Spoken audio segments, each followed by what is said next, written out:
Blood Ronin 2, Project Mayhem Prelude. The narrator speaks. In the year 2055, Charlie Brewster aka the Blood Ronin, who was born in 1975, has been living with a prolonged due date since his mentor, Sledgehammer, gave him his superhero blood, which made Charlie unkillable.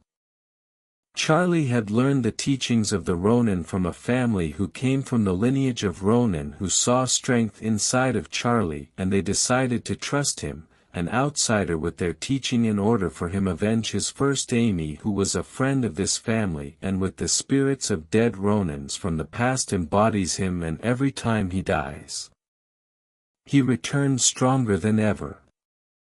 Charlie and his second wife Valentina aka No Mercy have lived through this dead wasteland for years by eliminating most of the dead, which made the many wealthy people who have come from their underground sanctuary to rebuild the world, and that was 30 years ago.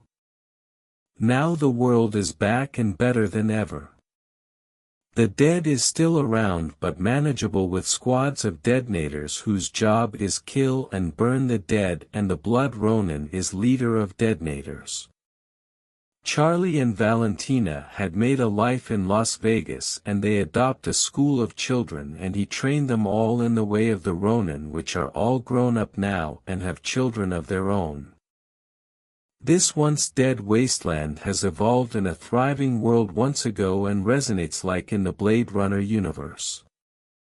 The world is expanded on different planets. Mars and Pluto have communities now which were established decades ago. One night, Charlie and Valentina just finished making love, and they are drinking a glass reflecting on long life together and the friends they lost along the way as they watch the sunset. They get back in the bed together and they are facing each other and telling each other how much they love each other. They start to kiss each other and they fall asleep. A portal opens up when a band of TVA agents shows up and drugs Charlie and pulls him away from his sleeping Valentina through the portal. The portal closes. Valentina wakes up and sees Charlie is gone, and she calls out to Charlie, and a flash of light and the dark universe is destroyed. Opening song, I Stand By You by the Pretenders plays as a montage of violence by Blood Ronin shows a preview of things to come as the opening credits are showing.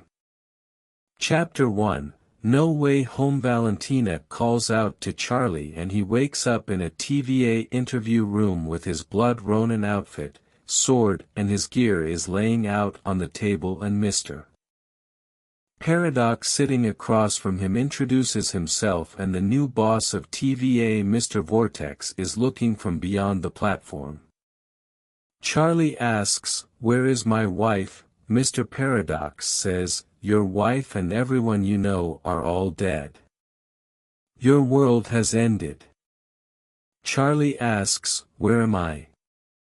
Mr. Paradox says, "You are in the TVA, now. Time Variant Authority. You don't really belong in this part of the universe. The sledgehammer had changed your entire universe and now your world has ended. We had press reset and eliminated all of the residue of Sledgehammer. Sledgehammer had saved a lot of people including you, Charlie.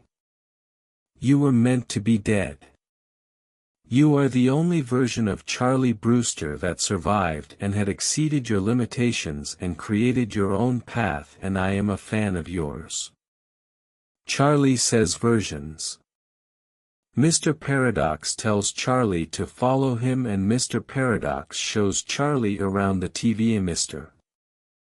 Paradox introduces Charlie to B-15, and B-15 shows him variants of Charlie Brewster on the various TV monitors.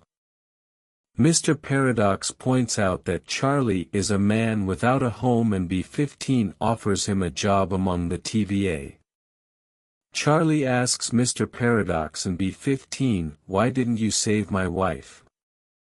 "Why me?" Mr. Paradox says, "She was never supposed to be your Valentina." She was only meant to be Joan of Arc. Raphael had made a choice to a time traveler body which in doing so had created immortals, but we fixed it and eliminated the time traveler and everything went as it should. Your Valentina never should have existed. She was never supposed to live past the burning. I am sorry. We did try to erase your memory but it kept regenerating. You are a powerful being, Charlie, and we need you to help us stop this dangerous entity. That is moving like a serial killer throughout different universes. His name is Orion Mayhem, the Dimension Man, a eternal that has influence over demons, creatures from the beyond and titans. He is responsible for most of the bad and evil things that have happened in your world and all the worlds. He causes chaos wherever he goes.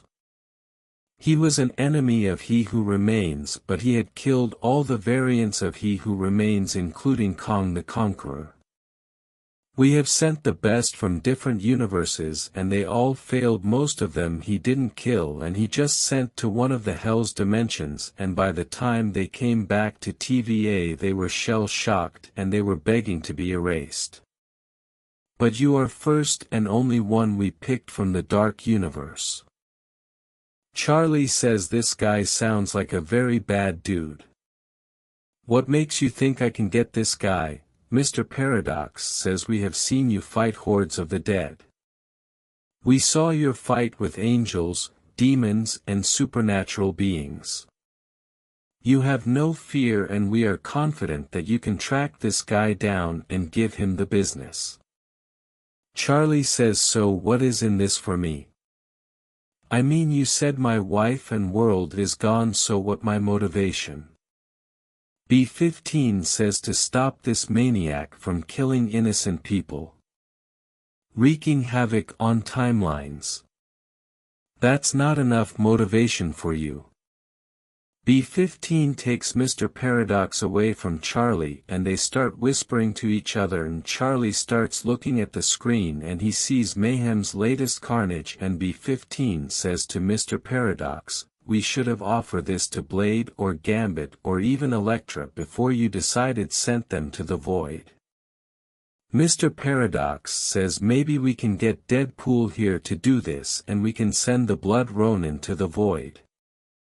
Mr. Vortex appears out of nowhere, says Charlie, if you find him I will personally send you to wherever universe you want to go, and if you reunite with your precious Valentina to die with her, I will be happy to do that. Charlie says that's exactly what I want, so I will find your Dimension Man. Mr. Vortex says deal and shakes his hand. B-15 tells Mr. Paradox that this is his operation and is to handle this from here on out.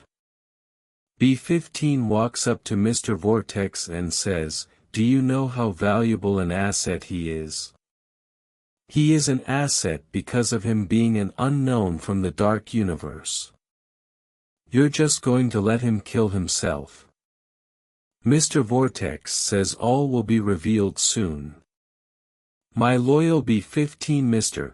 Paradox's tech people have tracked down Mayhem in the year 1988 in a town called Hull in the state of Wisconsin in the Earth 666. Mr. Paradox has set Charlie, aka code name Ronin, with a beautiful sultry blue hair handler named Luna Salt, who will be tracking Mayhem and giving Charlie his coordinates, and Mr. Paradox introduces Luna to Ronin. Mr. Paradox leaves Luna with Ronin. Luna gives Ronin a watch that will take him to whatever dimension he will need to go. Luna flirts with Ronin and Ronin is all about business, and Luna takes Ronin to the arsenal room where all the weapons from different universes. Luna walks over to sections which say Snyderverse weaponry.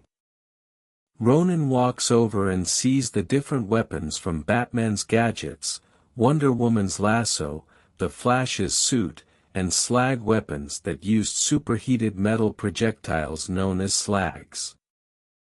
Ronin picks up the slag jackhammer and tests the weapon on a test dummy, and it quickly burns up and turns to ashes, and Ronin says oh hell yes. And says I take the slag pistols as well. Ronin grabs his sword and compares it to the others on the wall and says this sword has been with through the years. I won't give this up, but I need a new suit. Mr. Paradox presents with a new tactical black and red armored suit with a built-in GPS system meant to match his speed and strength. Ronin puts on the suit and it fits like a glove, and Mr. Paradox hands Ronin a new black tactical mask.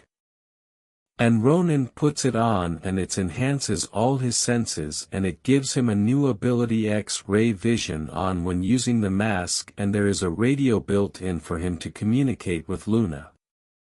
Luna gives Ronin a TVA credit card to use in his conquest, and Ronin asks what the limit is. Luna says it's unlimited, and Ronin says well I got to stop by a Burger King. I am jonesing for a Whopper. Luna sends the coordinates from Dimension last location to Ronin's watch, and the portal opens up and Ronin says here we fucking go. And steps into the portal. Chapter 2, The Town of Hull. October 31st, 1988. Mayhem has been masquerading as a teenager at local high school called Hull High, and to set up a Halloween party at a local haunted funeral parlor on the Hull Road, which the town legend most of townspeople know not to go fooling around that land, which is local to the largest cemetery in Wisconsin. Narrator says well let's talk about this town so you will not be fucking lost and you know exactly what fuck is about to happen. So the legend goes that the entire city of Hull was once Native American land, and pilgrims came in and slaughtered all the Native Americans and took over.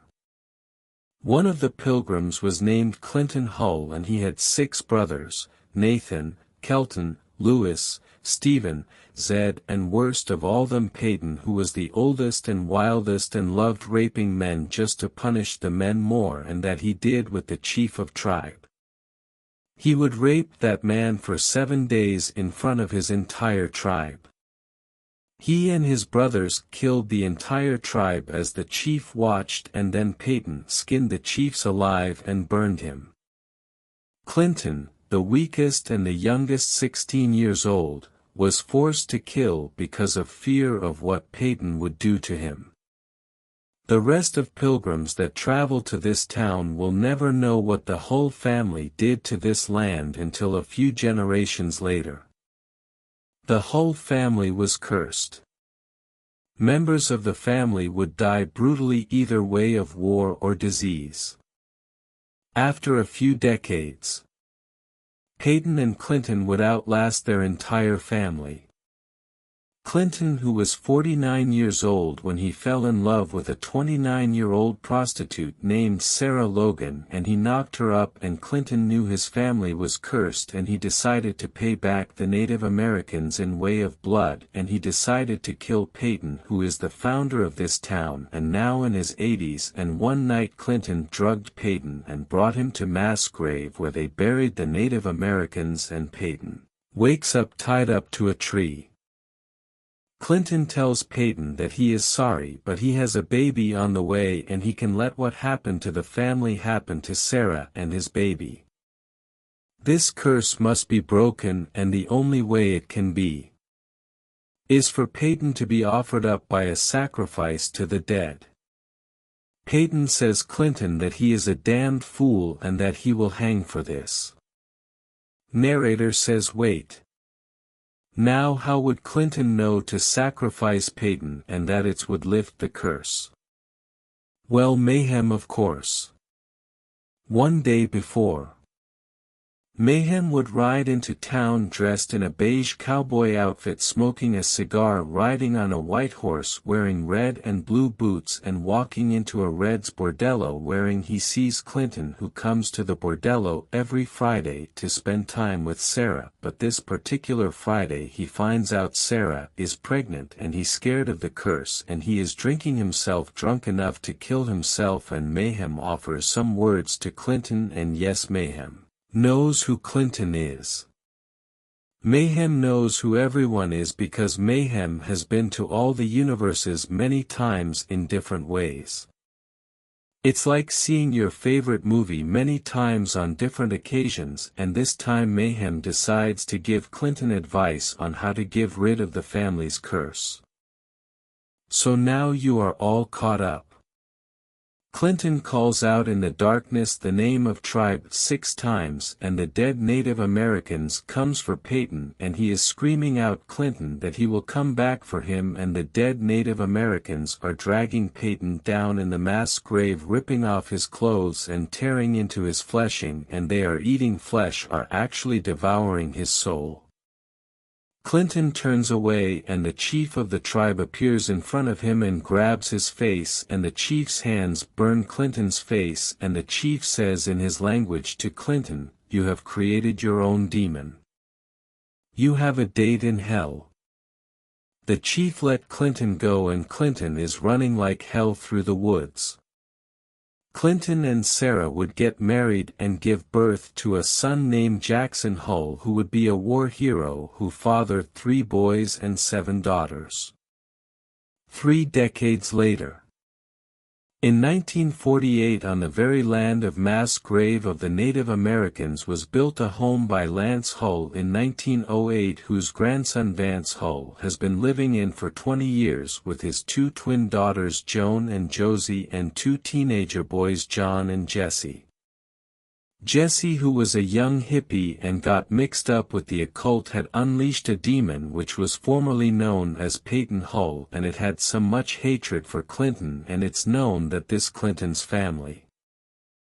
So Peyton terrorizes the family and in different ways forces Jesse to save his family by murdering them, and then Peyton inhabits Jesse and devours his soul. But not until John was presumed dead would ignore his wounds and kill the demon. The town assumed that John killed his brother in self-defense. Years later, after years of therapy, John thought he was just crazy and decided to buy back his family home and turn it into a funeral parlor, but John would start to hear voices from Peyton, and he would start to hunt and kill innocent people to feed the demon who kept at bay. John would grow into an old man, which he would get the nickname Old Man Hull, and he died in that funeral parlor in 1978, the supposedly last of Hull family. But Old Man Hull had a few night stands with different women in town. But out of respect they named the street Old Hull Road. Back to 19888:36 p.m. Teenagers. Remy Carpenter, high school captain of the varsity football team and leader of this pack. Janet Taylor, head cheerleader and Remy's girlfriend, daughter of the mayor Tiffany Taylor. Barbie Browning, aka BB, wannabe singer and school mascot. Jake Cobb, the bad boy. Lionel James, aka LJ, the comedian and a future movie star. Francesca Dallas, Miss Teen USA. Peter Watts, a nerd, and is secretly in love with Francesca. Angela Sawyer, the goth chick and the one responsible for throwing this party, and a distant relative of the Hull family. Mayhem has been setting this stage for a while for his own amusement. He is backing the funding for this party at the Hull estate, but all of this is leading to something big down the line. The teenagers have arrived at the old Hull house with 5 more of their friends: Howard, Roland, Kelly, Scotty, a weird punk rocker who is a total pervert and not a high school kid, and Angela's boyfriend. Tanya Nichols, who only came to the party to just explore the house. Scotty brings into the house a keg of beer. Angela has just finished decorating the house and lighting candles around the house. Tanya grabs Jake to accompany her with her exploring. Howard and Roland start setting up the stereo. Remy and Janet are still in his Thunderbird listening to the radio, and the song Alone by Heart is playing while they are making out. Remy starts undressing Janet and her perky breasts are exposed, and Remy smiles and starts sucking on her breasts. Janet moans. Francesca, Peter, Kelly, BB and LJ are walking around the dark rooms in the back of the house, and BB gets freaked out by the spiders and rats. Something in the dark is watching them. BB runs into the darkness away from the rats screaming, and she accidentally falls through a rotten floor, which she ends up in the crematorium, and she falls unconscious. Peter and LJ split up to find a way to her. Francesca calls out to BB. Dark Shadows converts and inhabits BB, and Kelly is the only one that sees it. BB starts having seizures and foaming out the mouth. LJ found a room that leads to the crematorium. Peter gets lost and something comes after the darkness and grabs him. Angela is dancing to the song Naked in the Rain by Dio, and the candles are bouncing off the walls. As Remy and Janet finally walk into the house, and door locks behind them and dark laughing echoes in the darkness.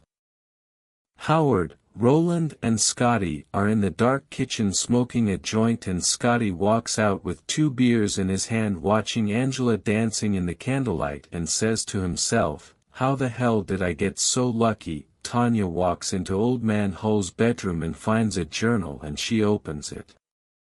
Jake is standing in the hallway and smoking a cigarette, and he starts hearing voices tell him to leave the house. Tanya reads a chapter in the journal that explains the history of the Hull family, and its curse confirmed everything she already knew. Tanya says we need to leave. Jake says this house is fucking weird. LJ finds his way to BB, and he picks her up and carries her up the stairs and meets with Francesca and Kelly and LJ, where Peter appear out of the darkness as a demon. Peter grabs Francesca by the neck and kisses her and rips out her tongue. Francesca is screaming. BB wakes up and her face is demonic, and she tries to grab LJ's face, and he throws her back through the hole in the floor. Kelly attacks Peter and LJ grabs Francesca, and LJ yells out, "Kelly, it's time to fucking go." Kelly follows LJ and Francesca. They are running through the hallway. BB rises out of the hole in the floor. Jake hears the screaming and yelling and sees LJ, Kelly and Francesca running towards them, and Tanya comes out of the bedroom. Jake and Tanya sees BB flying through the air behind them, and they start running towards the front of the house. Peter with his demonic face appears from the darkness and scares the shit out of Roland. Roland realizes that he is in danger quickly. Roland grabs a full beer can and throws at Peter, and Peter sprints towards, and he tears into Roland's face, and Scotty hears Roland screaming and turns around, and he sees Peter ripping open Roland's skull with his claws. Scotty screams like a girl and runs for the door. Angela, Remy, and Janet is wondering what the fuck is going on. Then Peter appears and they are saying holy shit. Kelly, LJ, Jake, Francesca and Tanya run into the living room and see Scotty trying to get the door open, and it's not budging. Howard is high as hell. He runs into a flying BB and she tears out his eyes, and she eats his eyeballs and throws him on the ground, and she throws up inside of his mouth. Jake and LJ attack Peter. Remy tries to help Scotty break down the door.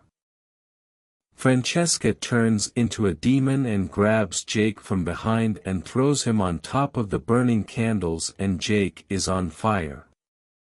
Peter rips out LJ's heart. Tanya is attacked by Howard, who is now a demon, and bashes her head into the wall until her head hurts like a ripe watermelon. Remy grabs Janet, Angela and Kelly and starts running to the back of the house.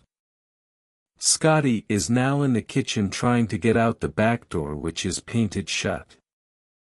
BB is smiling and looks at his ass, and she tells Scotty that he looks good enough to eat. Scotty says, "Please don't eat me." Scotty gets on his knees and says, "You can do anything you want with me, just don't eat or burn me." BB says, "I don't want any of those things," and Scotty says, "What do you want?" Moments later, BB is riding his Scotty's cock and they are both moaning, and BB says, "Harder fucker." Remy, Kelly, Janet and Angela have barricaded themselves in the attic. Remy is scared shitless but trying to be brave for Janet.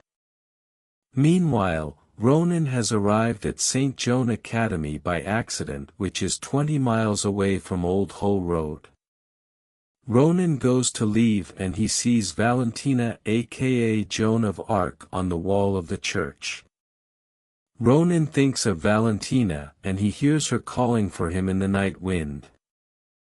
Ronin smiles and walks away and sees a red Porsche which belongs to a priest at the school, and Ronin gets in the car and turns on the radio, and Foreigner, Jukebox Hero, is playing as Ronin rides out into the darkness towards Old Hull Road, driving like a bat out of hell as the demons are breaking through the attic floor, and they grab Remy's legs and rip them off, and Janet is still holding on to Remy's hands as he is pulling through attic, and they take her as well, and blood splatter everywhere. Angela grabs a leg of a chair and its nails in it, and she unbarricades the door and grabs Kelly's hand, and they run out of the door back downstairs. They are quickly surrounded by all the demons, and BB appears and says, "Death is only the beginning, Angela, you and Kelly will love it here." BB goes to grab Kelly and Ronin drives the red Porsche into the living room and is singing along with Foreigner, Jukebox Hero. The demons are confused as well as Angela and Kelly. Ronin gets out of the car wearing his mask and he is dancing to Jukebox Hero. Ronin stops dancing and he turns to the demons, branding his slag jackhammer shotgun, and Scotty runs towards Ronin. Ronin blasted Scotty and he turned to ashes. Francesca flies towards him and Ronin quickly holsters his shotgun, and Ronin catches Francesca and suplexes her to the floor and performs an elbow drop on her and crushes her body to a bloody mess. Jake, TJ and Peter are surrounding Ronin. Music gets louder and Ronin pulls out his sword and quickly slices through them, and limbs and blood are flying everywhere. Angela and Kelly knock down BB as they run through the opening. Music ends. Ronin walks up to BB and BB asks Ronin, "Who the fuck are you?" Ronin says, "I am the Blood Ronin." BB tries to run at Ronin and Ronin slices BB in half. Angela and Kelly are running down the road past Old Hull Road towards the moonlight.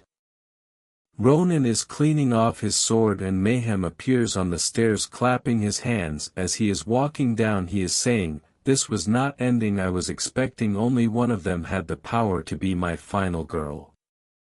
You ruined my ending." Ronin turns towards the stairs and says, "Orion Mayhem, I am here to bring you in." Mayhem flips his hair and says, "Ah, the TVA has sent another champion to bring me in.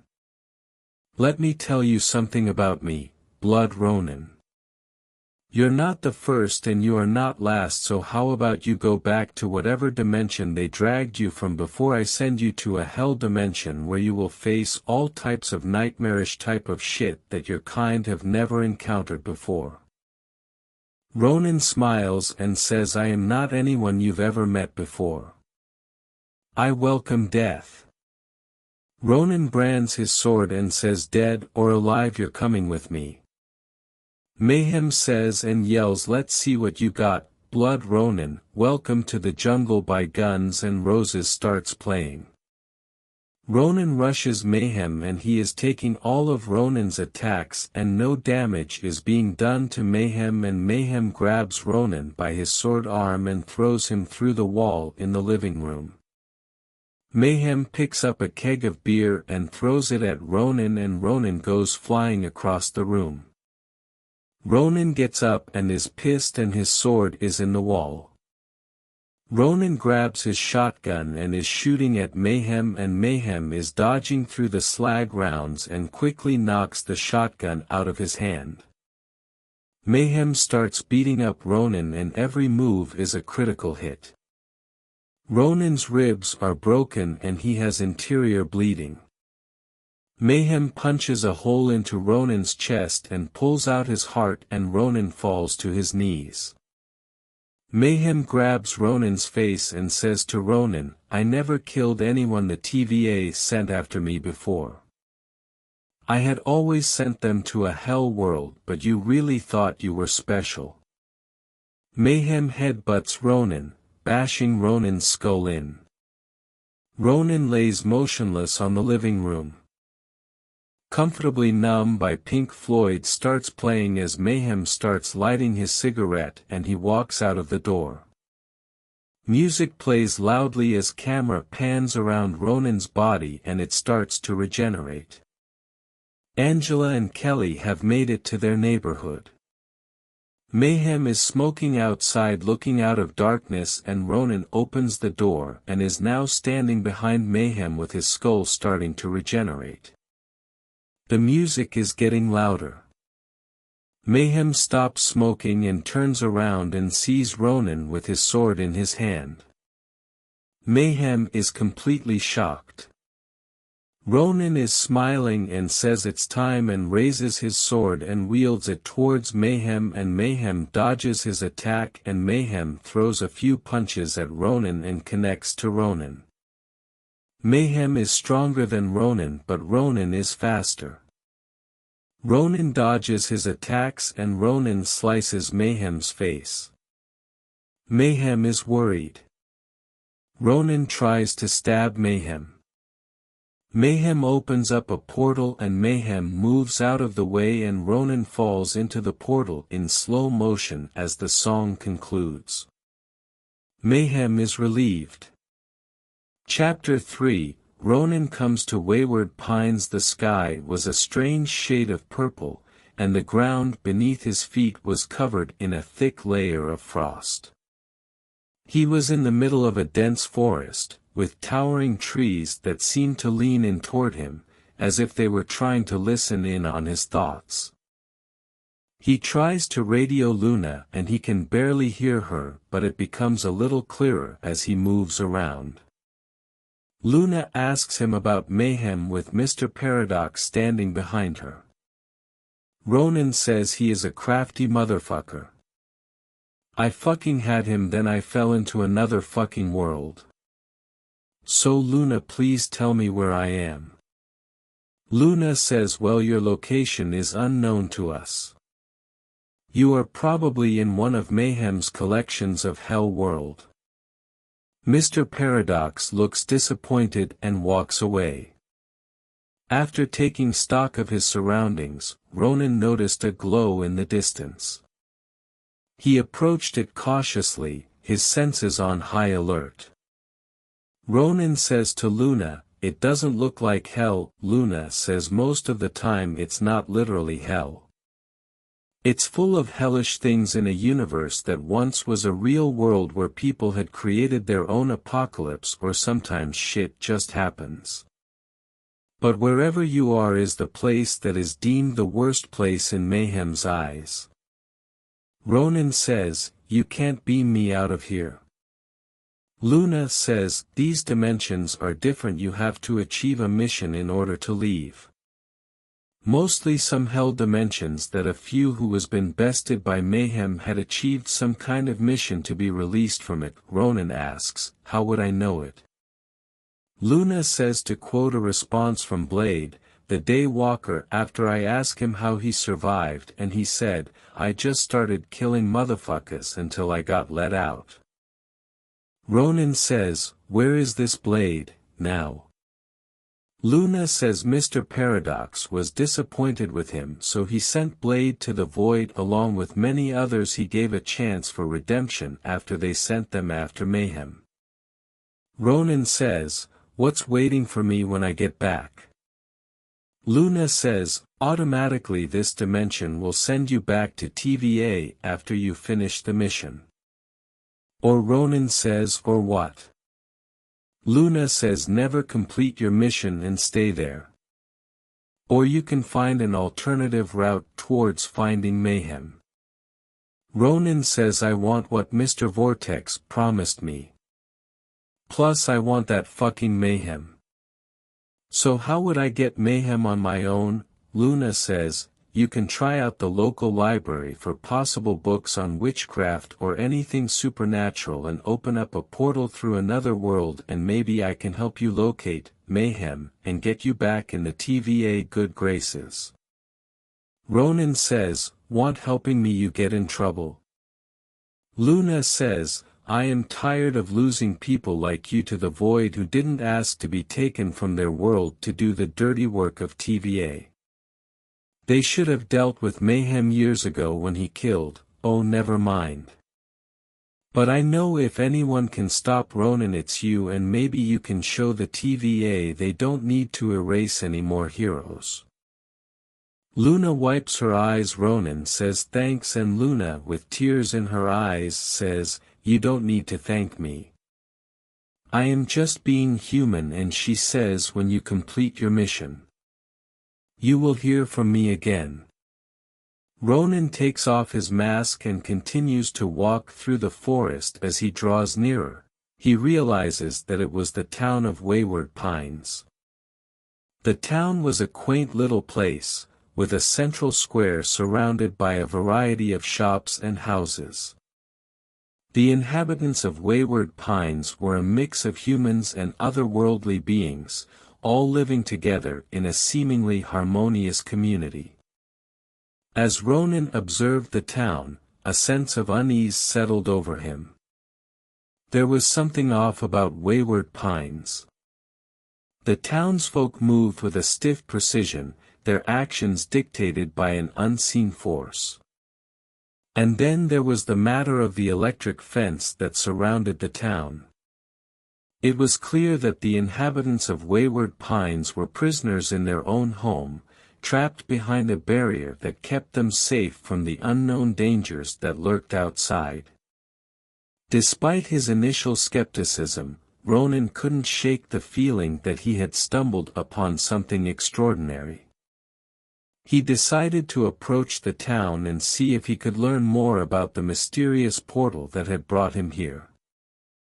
As he stepped through the gate, the townsfolk turned to look at him, their eyes filled with a mixture of curiosity and suspicion. Ronin's arrival at the town gate was met with a mixture of awe and apprehension. The townsfolk gathered around him, their eyes wide with curiosity.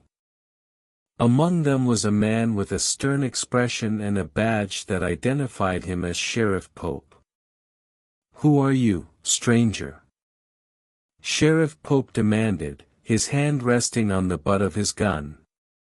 Ronin could see the skepticism in the sheriff's eyes, but there was also a glint of something else, a hint of fear. "I'm just a traveler," Ronin replied, trying to sound as non-threatening as possible. "I came through a portal not too far from here. I don't know how I got here or where here even is." The townsfolk murmured among themselves, their conversations filled with hushed whispers and nervous glances. One of them, a woman with a kind face, stepped forward and introduced herself as Kate Hewson. "We don't get many visitors here," Kate said. "Especially not ones who come through mysterious portals. You see, we have a problem. Something monstrous lives beyond that fence. Something that's been trying to break in for months now." Ronin's eyes widened as he listened to Kate's words. The reality of his situation began to sink in. He was not only lost in an unknown world but also caught in the middle of a conflict that he didn't fully understand. "What's the fence for?" Ronin asked, his curiosity piqued. "It's to keep the monsters out," Kate replied. "But it's also to keep us in. You see, we're not allowed to leave Wayward Pines. Not unless we want to meet the same fate as those who tried to escape before us." As Ronin processed Kate's words, he couldn't help but feel a growing sense of dread. The town of Wayward Pines was not just a place of refuge, it was a gilded cage, trapping its inhabitants in a never-ending cycle of fear and uncertainty. And then there were the overseers, the shadowy figures who pulled the strings from behind the scenes, controlling the flow of information and dictating the rules of this peculiar community. The tension in the air was palpable as Ronin stood amidst the curious and fearful townsfolk. Sheriff Pope, still eyeing him warily, gestured toward a small office nestled between the town's general store and a bakery. "Come along, stranger," the sheriff said, motioning for Ronin to follow him. "We need to figure out what to do with you." As Ronin walked beside the sheriff, he couldn't help but notice the way the townsfolk watched him, their expressions a mixture of curiosity and suspicion. It was clear that his arrival had sent ripples through the community, and not everyone was happy about it. Once inside the office, Sheriff Pope sat behind his desk and motioned for Ronin to take a seat across from him. The room was cluttered with papers and files, and there was a large wanted poster hanging on the wall, featuring a sketch of a monstrous creature with sharp teeth and glowing red eyes. "So, stranger," Sheriff Pope began, his voice firm but with a hint of weariness. "You say you came through a portal. That's quite a story you've got there." Ronin nodded, deciding to hold back some of the details of his journey through the portal. He didn't want to alarm the sheriff any further, and he was still trying to wrap his head around his own predicament. "I'm just trying to survive," Ronin said, meeting the sheriff's gaze. "I don't want any trouble. I just want to find a way back home." The sheriff studied Ronin for a moment, seeming to weigh his words. Finally, he stood up and walked over to a filing cabinet in the corner of the room. He opened the top drawer and pulled out a folder filled with photographs and newspaper clippings. "You're not the only one who's been watching that fence," Sheriff Pope said, handing the folder to Ronin. "Take a look at these. See if you recognize anything." Ronin took the folder and began to flip through the contents. The photographs showed various monstrous creatures that had been attacking the town over the past few weeks. They were unlike any creatures he had ever seen before, with their bulbous, pulsating bodies and razor-sharp teeth. As Ronin studied the photographs, he couldn't help but feel a sense of dread. The creatures depicted in the images were terrifying, and it was clear that they posed a significant threat to the town and its inhabitants. The air was thick with tension as Ronin pored over the photographs, the weight of the town's precarious situation settling heavily on his shoulders. Sheriff Pope stood beside him, his eyes fixed on Ronin with a mixture of hope and skepticism. "Have you seen any of these creatures before?" the sheriff asked, his voice laced with a hint of desperation. "Do you know what they are?" Ronin shook his head, his mind racing as he tried to make sense of the images before him.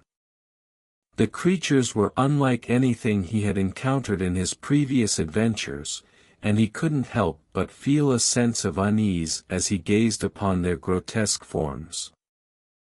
"I've faced my fair share of monsters in my time," Ronin said, his voice steady despite the fear that gnawed at his insides. "But these... there's something else entirely." As Ronin spoke, the sound of an approaching vehicle echoed through the streets of Wayward Pines. The sheriff's eyes widened in alarm as he rushed to the window and peered outside. "It's them," Sheriff Pope muttered, his voice barely above a whisper. "The FBI has arrived." Moments later, a jeep came careening through the town gate, sending a plume of dust billowing into the air. The jeep screeched to a halt in the middle of the town's central square, and the doors flew open, revealing a group of heavily armed agents clad in body armor and wielding assault rifles. The townsfolk watched in stunned silence as the agents piled out of the vehicle, their faces etched with determination and a hint of confusion. Among them was a man with a commanding presence and a stern expression. He introduced himself as Agent Bill Evans, and he quickly took charge of the situation, barking orders at the other agents as they began to fan out across the town. Sheriff Pope approached Agent Evans, a look of resignation on his face. "What brings you here, Agent Evans?" the sheriff asked, his voice tinged with a hint of defeat. "We've had reports of a portal opening in these parts," Agent Evans replied, his eyes scanning the town with a mixture of curiosity and suspicion. "We're here to investigate and to ensure that whatever came through that portal doesn't pose a threat to the rest of the country." As Agent Evans spoke, Ronin felt a chill run down his spine. He knew from his own experience that portals could be unpredictable and potentially dangerous, and he couldn't help but wonder what other surprises this town had in store for him. The arrival of the FBI agents brought a sense of relief to the people of Wayward Pines. They had been living under the shadow of the monstrous creatures beyond the fence for months, and the presence of the agents was a glimmer of hope in their darkest hour. However, as the agents began their investigation, it became clear that they were ill-equipped to handle the true nature of the threat that the town faced. Agent Evans and his team quickly realized that the monsters were not just random beasts, they were an organized force, working together to breach the town's defenses. But the agents' efforts to communicate with the creatures were met with silence, as if the monsters were deliberately avoiding them. As the tension in the town reached a boiling point, Ronin found himself at the center of a brewing storm. The FBI agents, desperate for any advantage they could get, turned their attention to him, hoping that his unique background and experiences might hold the key to defeating the monstrous horde. "Who are you, really?" Agent Evans asked Ronin, his voice carrying an undercurrent of desperation. "You say you came through a portal, but you're not like any of the other survivors we've interviewed. You seem different. Stronger. Faster. What's your secret?" Ronin hesitated, unsure of how much he should reveal to the agents. He knew that the truth about his origins and abilities could potentially put him and the people of Wayward Pines in greater danger, but he also knew that the agents were not to be trusted. They were part of a larger organization that had its own agenda, and Ronin had no desire to become a pawn in their game. "I'm just a guy who's trying to survive," Ronin said, choosing his words carefully. "I don't know anything about any secret formulas or government experiments. I'm just a regular guy who found himself in the middle of a really weird situation." Despite his protestations, the agents continued to press Ronin for more information. They seemed convinced that he was hiding something, and they were determined to uncover the truth, no matter what it took. As the interrogation continued, Ronin's mind raced. He knew that he couldn't let the agents get the best of him. He needed to come up with a plan, and fast. But as he searched for a way out of his predicament, he couldn't shake the feeling that time was running out. The monsters were getting bolder by the minute, and it was only a matter of time before they launched their next attack. The sound of approaching footsteps echoed through the corridors of the Wayward Pines Sheriff's Office, interrupting the tense standoff between Ronin and the FBI agents. The sheriff, flanked by a pair of heavily armed deputies, entered the room, his face etched with a mixture of fear and resolve. "Agent Evans," Sheriff Pope began, his voice steady despite the gravity of the situation. "I need you and your team to leave. Now." Agent Evans's eyes narrowed, his hand instinctively reaching for his gun. "What are you talking about, Sheriff?" he demanded, his tone icy with hostility. "We're here to investigate a portal, and we're not going anywhere until we find out what's going on in this town." "I don't care what you're here to do," the sheriff replied, his voice rising. "What I care about is the safety of my town and its people. And I've got a bad feeling that you and your agents are going to get us all killed." Sheriff Pope's words hung heavy in the air, and for a moment, it seemed as though the agents might actually listen to reason. But then, a sudden commotion erupted outside the office window, drawing everyone's attention. The townsfolk had gathered in the central square, their faces etched with fear as they watched a massive wave of monstrous creatures pouring over the fence and into the town.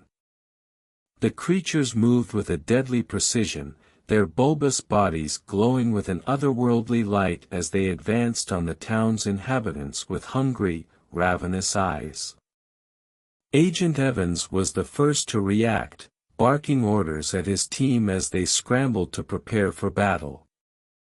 Ronin, meanwhile, felt a surge of adrenaline coursing through his veins. He had faced countless threats in his time as Blood Ronin, but nothing could have prepared him for the horror that was now unfolding before his eyes. As the first of the monstrous creatures lunged towards the town, Ronin knew that he had to act.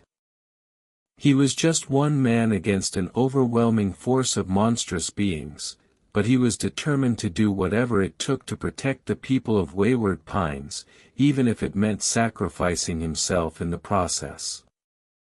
The air was thick with the stench of brimstone as the monstrous creatures, which the townspeople referred to as abbeys, descended upon Wayward Pines. The creatures were unlike anything that anyone in the town had ever seen before. They were large, with bulbous, pulsating bodies, and razor-sharp teeth. Their eyes glowed with an otherworldly light, and they moved with a deadly precision that was both terrifying and awe-inspiring. As the abbeys advanced on the townsfolk scrambled to prepare for battle. They gathered whatever weapons they could find, guns, knives, makeshift spears, and positioned themselves at the ready, their faces etched with fear and determination. Among them was Ronin with his sword and Slag jackhammer shotgun and Slag's pistols, who felt a surge of adrenaline course through his veins as he prepared to face the monstrous horde. The first wave of the attack caught the townsfolk off guard, and they suffered heavy casualties as they tried to fend off the abbeys. The creatures were relentless, their hunger for human flesh driving them forward with unrelenting ferocity. But even as the townsfolk fell one by one, they refused to give up. They fought with a desperate bravery, their spirits undaunted by the overwhelming odds stacked against them. In the midst of the chaos, Ronin found himself face to face with an abbey, its jaws open wide in a grotesque parody of a smile. The creature's eyes glowed with an evil intensity, and its breath reeked of decay and corruption. Ronin knew that this was a battle for survival, and he was determined to do whatever it took to emerge victorious. With a fierce battle cry, Ronin charged with his sword at the abbey, his fists flying in a blur of motion. The creature was taken aback by the ferocity of Ronin's attack, and for a moment, it stumbled backward, its advance momentarily halted. Seizing the opportunity, Ronin delivered a devastating kick that sent the abbey crashing to the ground. As the battle raged on, Ronin fought alongside the townsfolk, his actions inspiring them to greater heights of bravery and determination. Together, they managed to hold off the first wave of the attack, but they knew that more abbeys were coming, and they prepared themselves for the next wave of violence that would soon be upon them. The second wave of the attack was even more ferocious than the first. The abbeys came in greater numbers, their sheer power and ferocity pushing the townsfolk to their limits. Ronin fought with a fury that was both terrifying and awe-inspiring, his every move a testament to his unwavering commitment to protecting the people of Wayward Pines. As the battle raged on, Ronin found himself standing shoulder to shoulder with a group of townsfolk, all of them united in their determination to repel the abbey threat. There was Kate Hewson, the woman who had first greeted Ronin with both curiosity and suspicion, Sheriff Pope, whose stern exterior belied a heart that was filled with a deep sense of duty and responsibility, and a young man named Ethan, whose courage and tenacity were traits that Ronin admired and respected.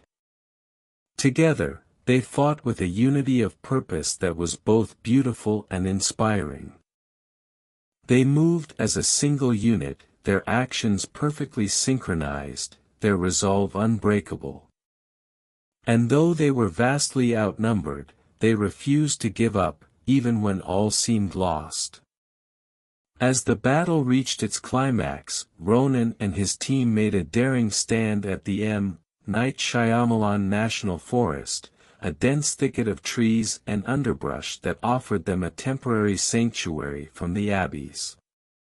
They fought with a fierce desperation, their every move a testament to their refusal to surrender to the monstrous creatures that sought to destroy them.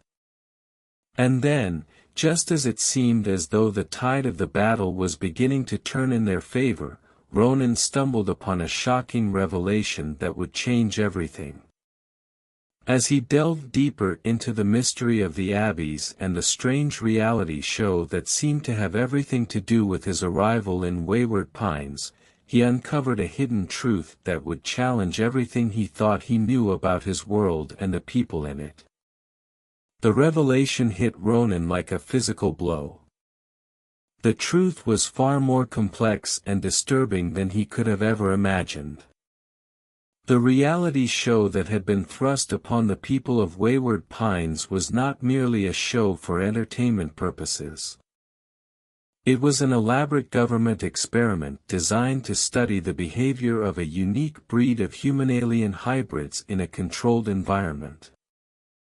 The town of Wayward Pines and its inhabitants were part of the experiment, their every move and interaction monitored and recorded by unseen overseers.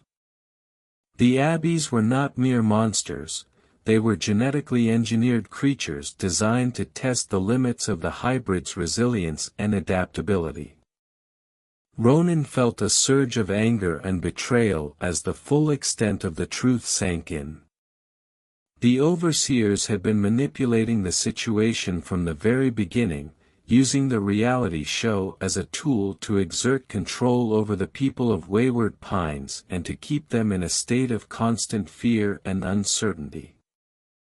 The attacks by the Abbeys were not random events, they were carefully orchestrated by the overseers as part of their grand experiment. As Ronin processed the enormity of the revelation, he knew that he had to act. He could not allow the people of Wayward Pines to continue to be treated like lab rats in some twisted government experiment. He had to do something to free them from the overseer's control and to end the cycle of violence and fear that had gripped the town. With renewed determination, Ronin rallied the remaining townsfolk and outlined a daring plan to take down the overseers and to obliterate the Abbey threat once and for all. It was a risky plan, fraught with danger, but it was the only way to ensure the survival and freedom of the people of Wayward Pines. As the townsfolk prepared to launch their counterattack, they were filled with a sense of purpose and resolve. They had been through hell and back, but they had emerged stronger and more united than ever before. They were ready to face whatever challenges lay ahead, knowing that they had each other and the power of their combined strength and determination. The town of Wayward Pines was abuzz with a sense of urgency and purpose. Ronin's revelation about the government experiment and the true nature of the Abbeys had galvanized the townsfolk, transforming them from mere survivors into a cohesive fighting force. They were no longer just trying to survive, they were fighting for their freedom and the right to determine their own destiny. As the townsfolk prepared to launch their counterattack, they were acutely aware of the stakes. The overseers were not to be underestimated. They were powerful and ruthless, and they would stop at nothing to protect the secrets of their experiment. The Abbeys, too, were a formidable enemy. They were relentless in their pursuit of the hybrids, and they would not go quietly into the night. Despite these challenges, the townsfolk were undeterred. They had been through too much to let fear dictate their actions. They had lost friends and family members to the Abbeys, and they had suffered under the overseer's oppressive regime. But they had also learned to trust in each other and in their ability to overcome adversity. With Ronin at the helm, the townsfolk set out on their mission to destroy the main Abbey hive located beneath the electric fence that surrounded the town. They moved with a combination of stealth and precision, their every move carefully calculated to minimize the risk of detection by the overseers and the Abbeys. As they approached the entrance to the hive, the townsfolk could feel the weight of their impending confrontation. The air was thick with tension, and the ground beneath their feet seemed to hum with a latent energy that was both exhilarating and terrifying. Ronin, ever the leader, stepped forward to lead the charge into the heart of the hive. His eyes burned with a fierce determination, and his voice rang out clear and strong as he rallied his troops for the final battle. "We've come too far and sacrificed too much to turn back now," Ronin declared, his words echoing off the cold stone walls of the hive. "We've been through hell and back, and we've emerged stronger and more united than ever before. Today, we fight not just for our own survival, but for the future of our town and the freedom of our people. Let us march into this hive with courage in our hearts and the knowledge that we will emerge victorious. With a battle cry that echoed off the walls of the hive, the townsfolk charged forward, their spirits undaunted by the darkness that lay ahead. The final battle for Wayward Pines began with a sense of impending doom hanging heavy in the air.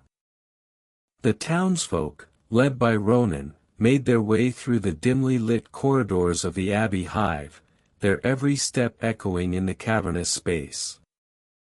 The walls were lined with strange, bioluminescent markings, and the air was thick with a noxious, acidic mist that burned the lungs and seared the eyes. As they moved deeper into the hive, the townsfolk encountered their first wave of Abbey defenders. These creatures were unlike any they had faced before. They were faster, stronger, and more intelligent than the mindless beasts that had attacked the town. They moved with a coordinated precision, their attacks designed to isolate and eliminate their opponents one by one. Despite the ferocity of the Abbey assault, the townsfolk held their ground, their spirits undaunted by the overwhelming odds stacked against them. They fought with a fierce determination, their every move calculated to maximize their chances of survival and victory. Ronin, at the forefront of the battle, led by example, his actions inspiring his fellow townsfolk to greater heights of bravery and determination. He moved with a grace and fluidity that belied his massive size and strength, his every move a testament to his years of combat experience and training. As the battle raged on, a strange phenomenon began to occur. The bioluminescent markings on the walls of the hive began to glow brighter, casting an otherworldly light over the battlefield. The acid mist that filled the air began to clear, revealing hidden passages and secret chambers within the hive. The townsfolk took advantage of these new developments, using the shifting layout of the hive to their advantage. They moved through the hidden passages, striking from unexpected angles and catching the Abbey defenders off guard. Despite their best efforts, however, the townsfolk were taking heavy casualties. The Abbeys were relentless in their pursuit of the hybrids, their sheer numbers and ferocity pushing the townsfolk to their limits. Just when it seemed as though all was lost, a sudden and unexpected turn of events occurred. The overseers, who had been watching the battle from a hidden observation deck, intervened on behalf of the townsfolk, unleashing a devastating counterattack that sent the Abbeys into a state of disarray and confusion. The sudden shift in the tide of battle caught the townsfolk completely off guard. They looked on in stunned silence as the overseers unleashed a barrage of high-tech weaponry, their advanced firepower proving to be more than a match for the Abbey horde. The overseer's intervention marked a turning point in the battle for Wayward Pines. The townsfolk, emboldened by this unexpected twist of fate, redoubled their efforts, fighting with a renewed sense of purpose and resolve. Meanwhile, Ronin found himself face to face with the leader of the Abbeys, a towering monstrosity of a creature that dwarfed even Ronin's imposing physical stature. The creature's body was a mass of writhing, pulsating tendrils, and its eyes glowed with an otherworldly intelligence that was both terrifying and awe-inspiring. As the battle raged on, Ronin and the Abbey leader engaged in a fierce and epic duel that seemed to transcend the bounds of mere combat. They clashed with a ferocity that shook the very foundations of the hive, their every move a testament to their unwavering commitment to the cause they believed in. Despite the odds stacked against him, Ronin refused to yield. He fought with a passion and intensity that bordered on the fanatical, his every action driven by a deep-seated desire to protect the people of Wayward Pines and to bring an end to the cycle of violence and fear that had gripped the town for so long. As the duel between Ronin and the Abbey leader reached its climax, the fate of Wayward Pines hung in the balance. The outcome of the battle would determine the future of the town and its inhabitants, and the world beyond the electric fence that surrounded it. In the end, it was Ronin's unwavering courage and unshakable resolve that proved to be the deciding factor. With a final, mighty roar, he unleashed a devastating onslaught of attacks that sent the Abbey leader reeling backward, its monstrous form crumbling to dust before the eyes of the awestruck townsfolk. With the Abbey leader defeated, the remaining Abbeys quickly lost heart, their ferocious attacks dissipating into a confused and disorganized retreat. The townsfolk, emboldened by this unexpected victory, pressed their advantage, pursuing the Abbeys deeper into the heart of the hive. As they moved through the labyrinthine corridors of the hive, the townsfolk encountered something that they had never seen before. The walls of the corridors began to change, the rough, stone surfaces giving way to smooth, glass-like surfaces that allowed them to see into adjacent rooms and corridors. In one such room, they found themselves face to face with an astonishing sight. The room was filled with rows upon rows of strange, egg-like structures, each one pulsating with a soft, bioluminescent light. The townsfolk realized with dawning horror that these were the Abbey young, vulnerable and defenseless against the harsh realities of the world outside the hive. But their moment of hesitation was short-lived. The overseers, their mission to protect the hybrids and their way of life now complete, stepped forward to take control of the situation. They quickly and humanely secured the room and its precious cargo, ensuring that the Abbey young would remain safe and undisturbed. As the overseers tended to the Abbey young, Ronin and the other townsfolk made their way to the central chamber of the hive.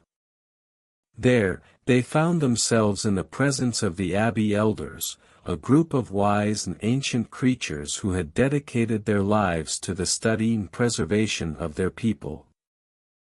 The Abbey elders greeted Ronin and the townsfolk with a mixture of curiosity and respect.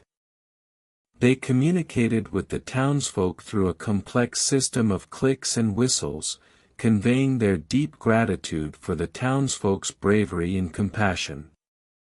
Through the intermediation of the overseers, an understanding was reached between the townsfolk and the Abbey elders.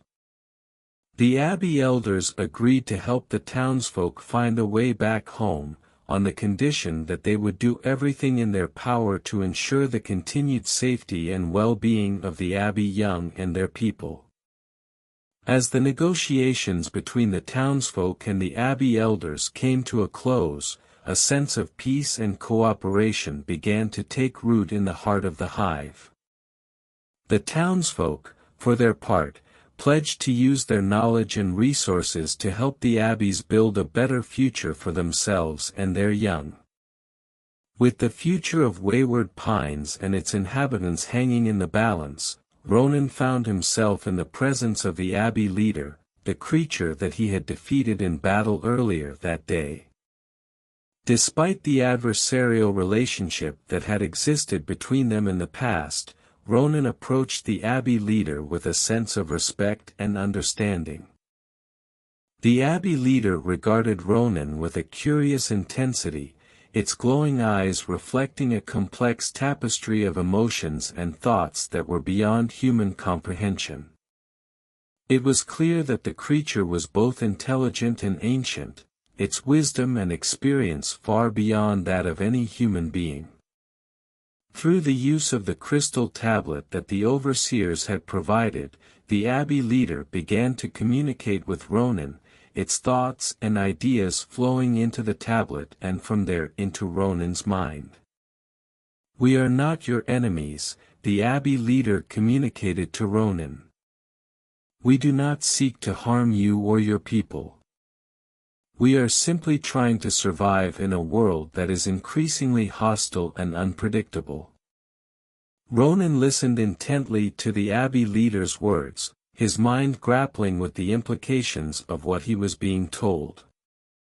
He realized that the conflict between the humans of Wayward Pines and the Abbeys had been based on a fundamental misunderstanding, a series of assumptions and stereotypes that had been perpetuated by the overseers in order to further their own nefarious goals. As the communication between Ronin and the Abbey leader continued, a mutual understanding began to take root. The two species, once sworn enemies, now found themselves bound by a shared desire for peace and coexistence. But even as this newfound understanding began to take shape, a sense of unease settled over Ronin. He knew that the overseers, with their hidden agendas and their penchant for manipulating and controlling, were not to be trusted. He realized that the true nature of the reality show experiment had yet to be revealed, and that the future of Wayward Pines and its inhabitants was still very much in doubt. The Abbey leader's words echoed in Ronin's mind as he made his way through the labyrinthine corridors of the hive, his thoughts a whirlwind of emotion and determination. He knew that the path ahead would be fraught with danger and uncertainty, but he also knew that he could not turn back now, not after everything that had happened. As he moved through the hive, Ronin encountered groups of Abbeys, their glowing eyes following him with a mixture of curiosity and suspicion. But the Abbey leader's communication had changed something within them, and they approached Ronin with a newfound sense of respect and camaraderie. Eventually, Ronin found himself at the heart of the hive, in the presence of the overseers. They were gathered around a large, holographic display screen, their faces etched with a mixture of surprise and concern as they watched Ronin approach.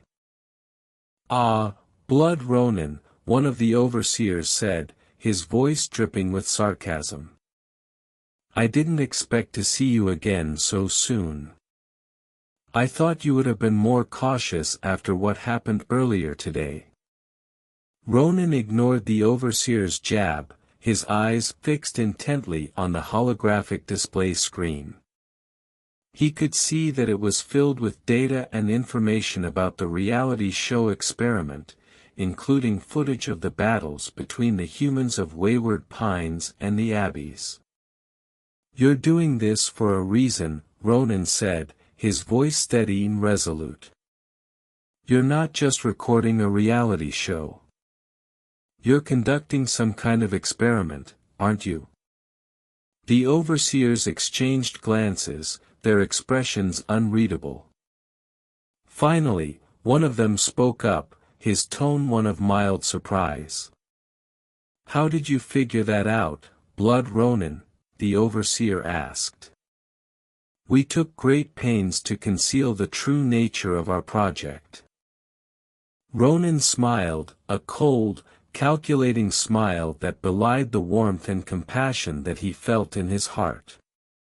He had pieced together the truth about the reality show experiment through a combination of his own observations and the information that he had gathered from the overseers and the Abbey leader. "You may have been able to fool the humans of Wayward Pines," Ronin said, his voice filled with a sense of righteous indignation. "But you can't fool me. I know what you're really up to, and I'm not going to let you continue with your plans." The overseers regarded Ronin with a mixture of surprise and admiration. They had not anticipated that the Blood Ronin would be able to see through their carefully constructed facade.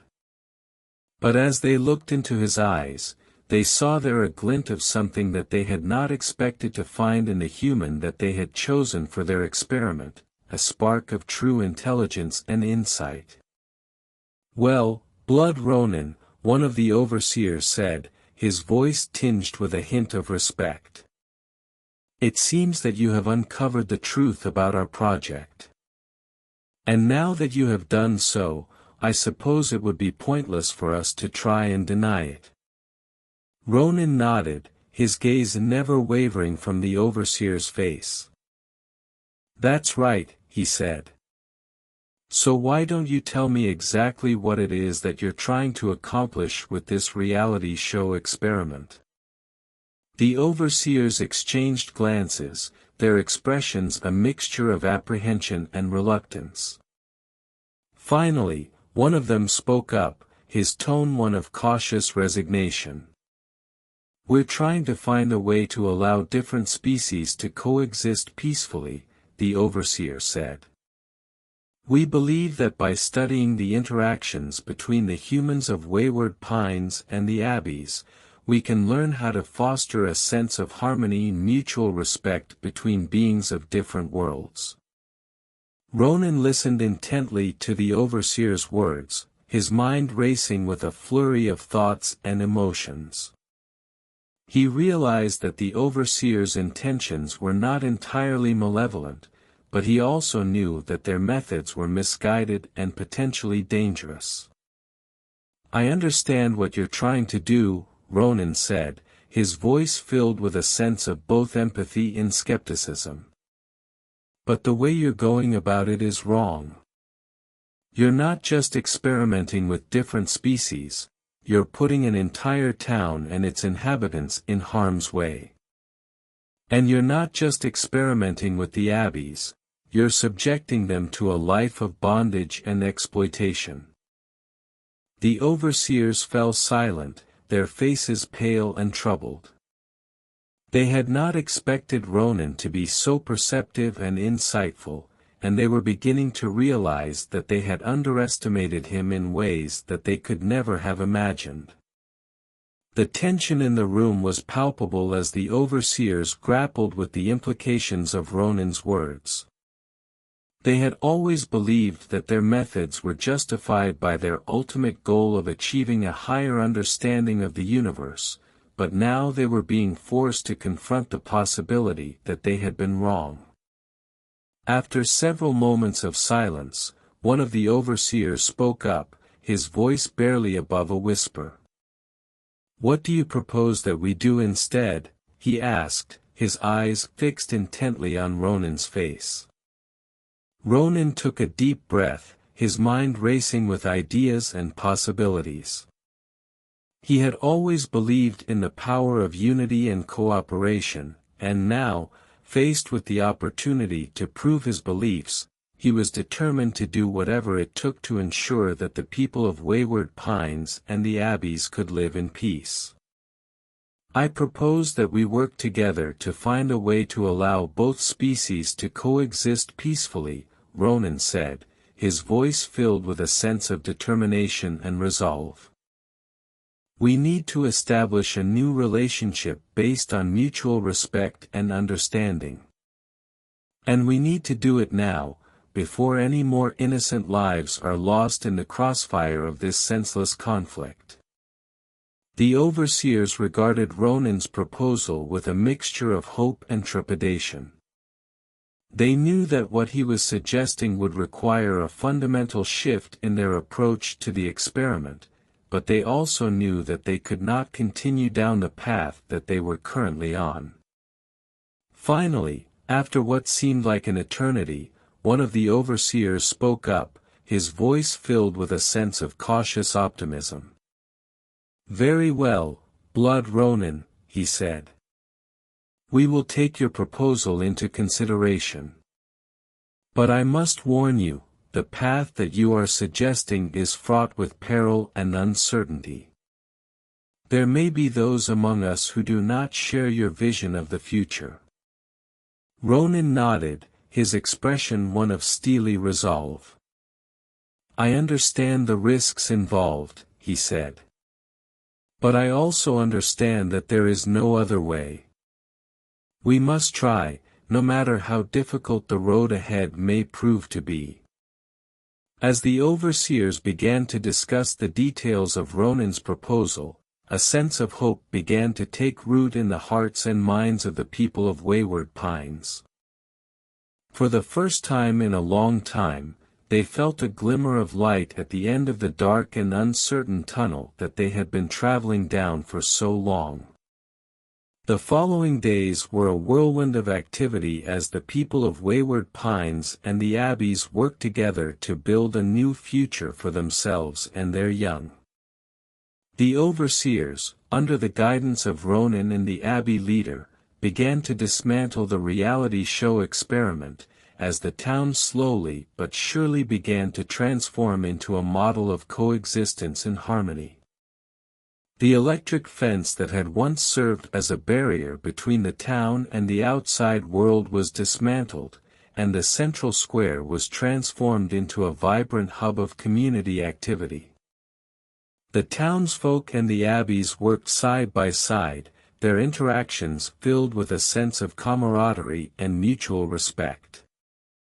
Ronin, at the forefront of this new era of peace and cooperation, found himself playing a pivotal role in the transition. His experiences as Blood Ronin had given him a unique perspective on the nature of conflict and the importance of finding common ground between disparate groups.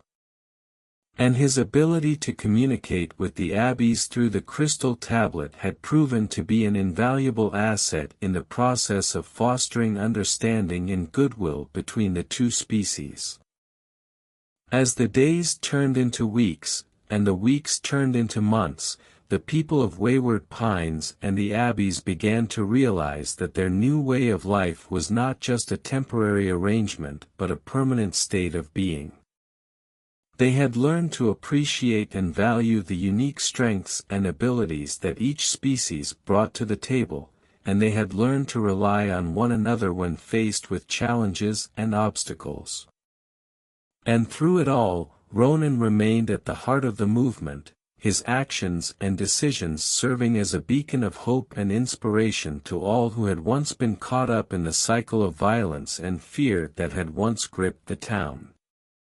But even as the people of Wayward Pines and the Abbeys celebrated their newfound peace and prosperity, there were still those among them who harbored doubts and uncertainties about the future.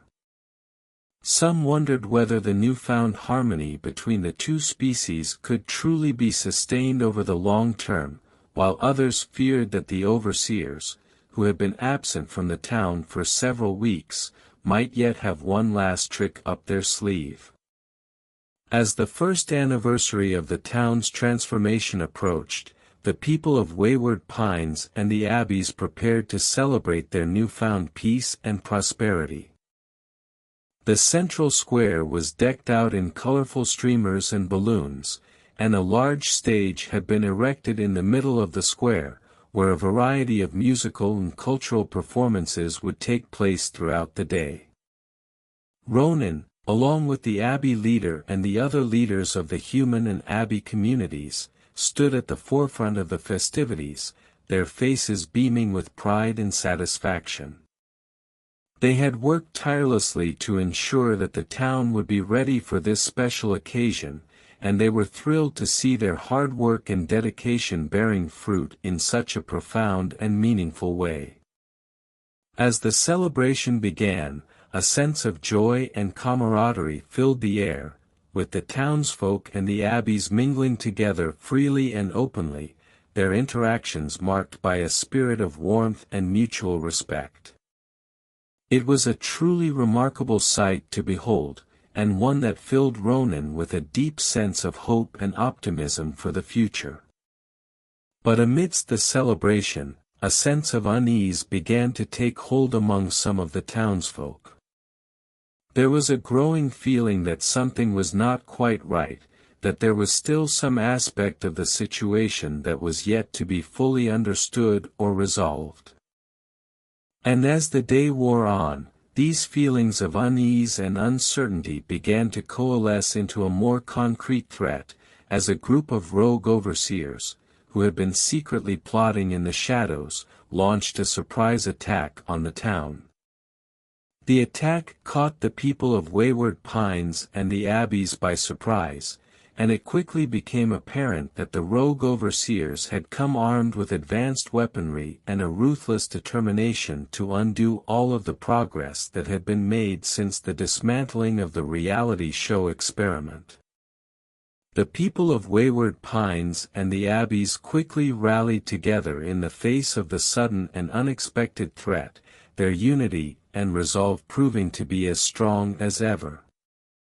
Ronin, ever the leader, took charge of the defense of the town, his bravery and strategic acumen inspiring his fellow townsfolk and the Abbeys to fight with a ferocity and determination that was nothing short of heroic. The battle that ensued was intense and chaotic, with the townsfolk and the Abbeys engaging the rogue overseers in a fierce and epic clash that raged across the streets and squares of the town. But despite the overwhelming odds stacked against them, the defenders of Wayward Pines refused to yield, their spirits undaunted by the ferocity of the attack. As the battle reached its climax, a mysterious figure emerged from the shadows, its presence casting a long and ominous shadow over the battlefield. It was the true mastermind behind the rogue overseers' attack, a powerful and enigmatic being who had been guiding events from the very beginning. The figure revealed itself to be the creator of the reality show experiment, a being of immense power and intelligence who had been watching the developments in Wayward Pines with a great deal of interest and anticipation. It had been this being who had first conceived of the idea of using the town and its inhabitants as the subject of its grand experiment, and it had been this being who had ultimately decided to intervene on behalf of the townsfolk and the Abbeys, recognizing that the true potential of the experiment had been realized in ways that no one could have predicted. With the Creator's intervention, the tide of the battle began to turn, and the rogue overseers were quickly and decisively defeated. The people of Wayward Pines and the Abbeys celebrated their hard-won victory with a renewed sense of pride and accomplishment, knowing that they had truly earned their place in the annals of history. And as the dust settled and the survivors of the battle began the long and difficult process of rebuilding their lives and their town, there was a widespread sense of gratitude and respect for the Creator, who had stepped in at the 11th hour to save them from a fate that no one could have foreseen or prevented. A portal opens up behind him and it means his mission has been completed, so Ronin turns around and says, "About damn time." Ronin runs and jumps into the portal. Luna quickly sends him to Mayhem's current location before anyone at the TVA figures out, but Mr. Vortex is looking on from his platform and says to himself, Ronin might be the one after all. Ronin puts on his mask and he hears Luna's voice, and Luna says, "You are not going to the TVA. I intercepted you." Mayhem is in Earth 22 known as Phantasmverse, and that is where you are headed, and she updated his watch, and Ronin is connected to Mayhem's location wherever he goes. Chapter 4 Beyond Insanity. The year is 1993, Mayhem has aligned himself with the Tall Man to help take control of the whole universe. Mayhem is looking forward to build this world in his image. Mayhem intervened by killing the Tall Man's main enemies Reggie, Mike, and Joby, but their allies Liz and Rocky are still alive and they form the Resistance, but they are in hiding. Mayhem and the Tall Man are held up in the Morningside mortuary along with the Tall Man's Walking Dead henchmen, which are reanimated bodies of Reggie, Mike and Joby. Ronin appears into the universe at an abandoned high school. When he bumps into Liz and Rocky and they saw he was from another world and they would tell him about the tall man. He and them descended from the school in 1969 Pink Thunderbird. Ronin's mind raced with questions. What was the tall man's role in Mayhem's grand scheme? How could Ronin hope to stop such an enemy? And what other forces might be lurking in the shadows, waiting to exploit the chaos that would surely follow the dimensional incursion? These thoughts swirled within Ronin's mind like a tempest, fueling his resolve to face whatever challenges lay ahead when the fate of his world hung in the balance. With a deep breath, Ronin steeled himself for the battles to come. He would need to gather a band of trusted allies if he was to have any hope of thwarting Mayhem's plans. And so, he set out on a quest to find those who would stand with him against the darkness that threatened to engulf their world. The journey was long and fraught with danger, but Ronin pressed on, guided by Liz and Rocky. He traversed treacherous mountain passes and navigated through sprawling urban landscapes, all the while keeping a watchful eye out for any sign of the cohorts he sought to recruit for his cause. It was during a particularly arduous trek through a desolate valley that Ronin's path was unexpectedly crossed by a figure who would prove to be a crucial ally in the battles to come. Rocky was a seasoned warrior with a reputation for her tenacity and unwavering commitment to justice. As Ronin approached, Rocky's keen eyes took in his imposing figure and the katana that hung at his side. For a moment, the two simply regarded each other with cautious, assessing glances, each sizing up the other in the silent language of warriors. Finally, Rocky spoke, her voice a low, steady murmur that seemed to carry the weight of countless battles. "You're not from around here, are you?" she asked, her tone neither friendly nor hostile, but rather neutral, curious. "No," Ronin replied, his voice echoing in the stillness of the valley. "I am a Ronin, a warrior without a master, and I have come to seek your aid in a matter of great urgency." Rocky listened intently as Ronin recounted the tale of Orion Mayhem and the Tall Man, and the dire threat that they posed to their world. As Ronin spoke, Rocky found herself drawn to his unwavering conviction and his unshakable belief in the righteousness of his cause. And so, when Ronin asked for her help in confronting the darkness that threatened to plunge their world into an abyss of chaos and despair, Rocky did not hesitate to answer in the affirmative. Together, Ronin and Rocky set out towards their next destination, a foreboding location known only as the Lake of the Dead. It was here that they hoped to confront the Tall Man and put a stop to his nefarious plans once and for all. But as they journeyed onwards, they could not shake the feeling that they were being watched, that unseen eyes were tracking their every move. And as the shadows deepened and the air grew thick with an ominous, palpable sense of foreboding, Ronin and Rocky knew that they were on the brink of a confrontation that would test their skills and their resolve to the very limits of their endurance.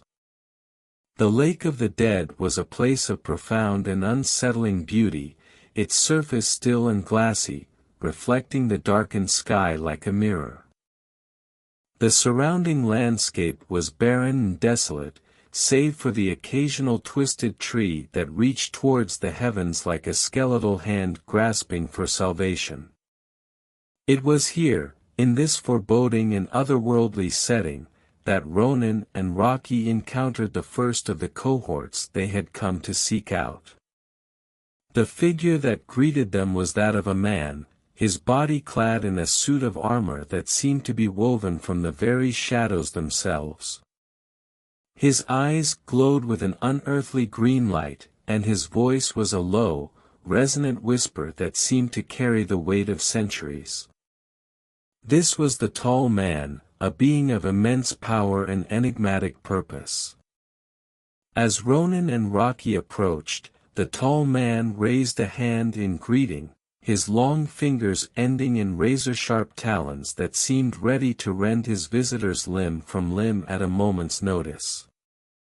"Greetings, Ronin, Rocky," the tall man intoned, his voice echoing across the lake's surface. "I have been expecting you. You seek to confront me, to stop me from realizing my ultimate goal. But do you truly understand the nature of the conflict that you are about to embark upon? Do you comprehend the true extent of the power that I wield?" Ronin and Rocky exchanged wary glances, their senses heightened to a fine pitch as they prepared to engage their formidable foe. They knew that the tall man was not a being to be underestimated, and they also knew that they would need all of their strength and cunning if they were to have any hope of overcoming his defenses. "I know that you seek to exploit the dimensional anomaly for your own purposes," Ronin replied, his voice steady and firm. "And I know that you believe that what you are doing is justified. But I also know that your actions will bring about untold suffering and destruction, not just for us, but for countless worlds across the multiverse. And so, I must stop you, no matter the cost." The tall man regarded Ronin with a cool, appraising gaze. For a moment, the two adversaries simply regarded each other with a mutual understanding of the gravity of the situation. And then, with a nod of acknowledgement, the tall man turned away and began to walk towards the cottage that stood upon the lake's shore, inviting Ronin and Rocky to follow him into the heart of darkness that lay within. Ronin stepped forward, his hand resting on the hilt of his sword. "We are aware of the dangers that lie ahead," he replied, his voice steady and resolute. "And we are prepared to face them head-on, no matter the cost. For we are warriors, and this is a battle that we must win, not just for ourselves, but for the countless innocent lives that hang in the balance." The tall man regarded Ronin with a thoughtful expression, as if considering the words that the warrior had spoken. For a moment, the two adversaries stood there in silence, each lost in their own thoughts and reflections. And then, with a slow, deliberate nod of his head, the tall man turned away and began to pace back and forth across the vast expanse of the room, his movements seeming to echo through the very fabric of reality itself. As the tall man moved, the walls of the room began to change, shifting and morphing into a series of intricate, interlocking puzzles that appeared to float in midair. Ronin and Rocky watched in awe and amazement as the puzzles resolved themselves, revealing glimpses of a much larger and more complex picture that was slowly beginning to emerge before their eyes. And as the puzzles faded away, the warriors found themselves standing in a vast, open battlefield, surrounded by a legion of undead creatures that seemed to spring to life from the very ground beneath their feet. These were the Deadites, an army of the departed, bound together by a dark and ancient magic that had been forged in the depths of the underworld. Their bodies were twisted and corrupted, their eyes glowing with an unearthly, otherworldly light as they moved forward with a relentless, unstoppable determination. And at the head of this grim procession stood a figure of immense power and malevolence, a being who was none other than the Devil-at-Arms himself, known to the Deadites as Puikin, the Grand Marshal of the Dead. Ronin and Rocky exchanged a glance, their hearts pounding with a mixture of fear and excitement. They knew that they were in the midst of a conflict that was far greater than they could have ever imagined. But they also knew that they could not turn away from the task that lay before them. For they were warriors, and this was a battle that they were duty-bound to fight, no matter the odds. With a roar of defiance that echoed through the very soul of the multiverse, Ronin and Rocky charged forward to meet their adversaries, their swords shining with a fierce, unwavering light that seemed to pierce the darkness that surrounded them. And as the battle commenced, it became clear that this was to be a conflict of epic proportions, a struggle that would test the limits of their courage, their strength, and their resolve to the very core of their being. The battle raged on, the air thick with the scent of blood and the sound of clashing steel. Ronin and Rocky fought with a ferocity born of desperation and the indomitable human spirit, their every move a testament to their unwavering commitment to the cause that they held so dear. And yet, despite their valiant efforts, they could not seem to gain the upper hand. The Deadites were relentless, their numbers seemingly endless, and their determination unyielding in the face of overwhelming adversity. As the conflict escalated, Ronin found himself facing off against Puikin, the Devil at Arms. The Grand Marshal of the Dead was a formidable foe, his powers drawn from the darkest depths of the underworld. His sword was a spectral blade that shimmered with an otherworldly energy, and his armor was forged from the very bones of the recently departed. And though Ronin fought with all the might that he possessed, he could not seem to land a decisive blow against this monstrous adversary. Meanwhile, Rocky, with her extensive knowledge of combat and strategy, worked tirelessly to coordinate the efforts of the living champions who had rallied to Ronin's cause. She barked orders with a clarity and authority that inspired her comrades to fight on, even in the face of overwhelming odds. And though the living army suffered heavy losses, Rocky's leadership and the unwavering resolve of the warriors under her command kept them in the fight, even when all hope seemed lost. As the battle wore on, a strange and wondrous phenomenon began to manifest on the battlefield. The champions, driven by their unyielding belief in the righteousness of their cause, started to exhibit powers and abilities that transcended the limitations of their mortal forms. Some took on the aspects of mythical creatures, their bodies assuming the forms of dragons, griffins, and other legendary beasts. Others displayed supernatural strength, speed, and durability, their bodies seemingly impervious to the wounds that they sustained in combat. And then, just when it seemed as though the tide of the battle might turn in favor of the living champions, a new and even more powerful adversary emerged from the shadows. This was none other than Orion Mayhem, the maniacal mastermind who had orchestrated the dimensional anomaly that had brought about the current crisis. Mayhem's presence on the battlefield was a beacon of malevolence and destruction, and his arrival served to redouble the determination of the living champions to see their conflict through to its conclusion. The arrival of Mayhem on the battlefield served to further escalate the already intense conflict that was unfolding.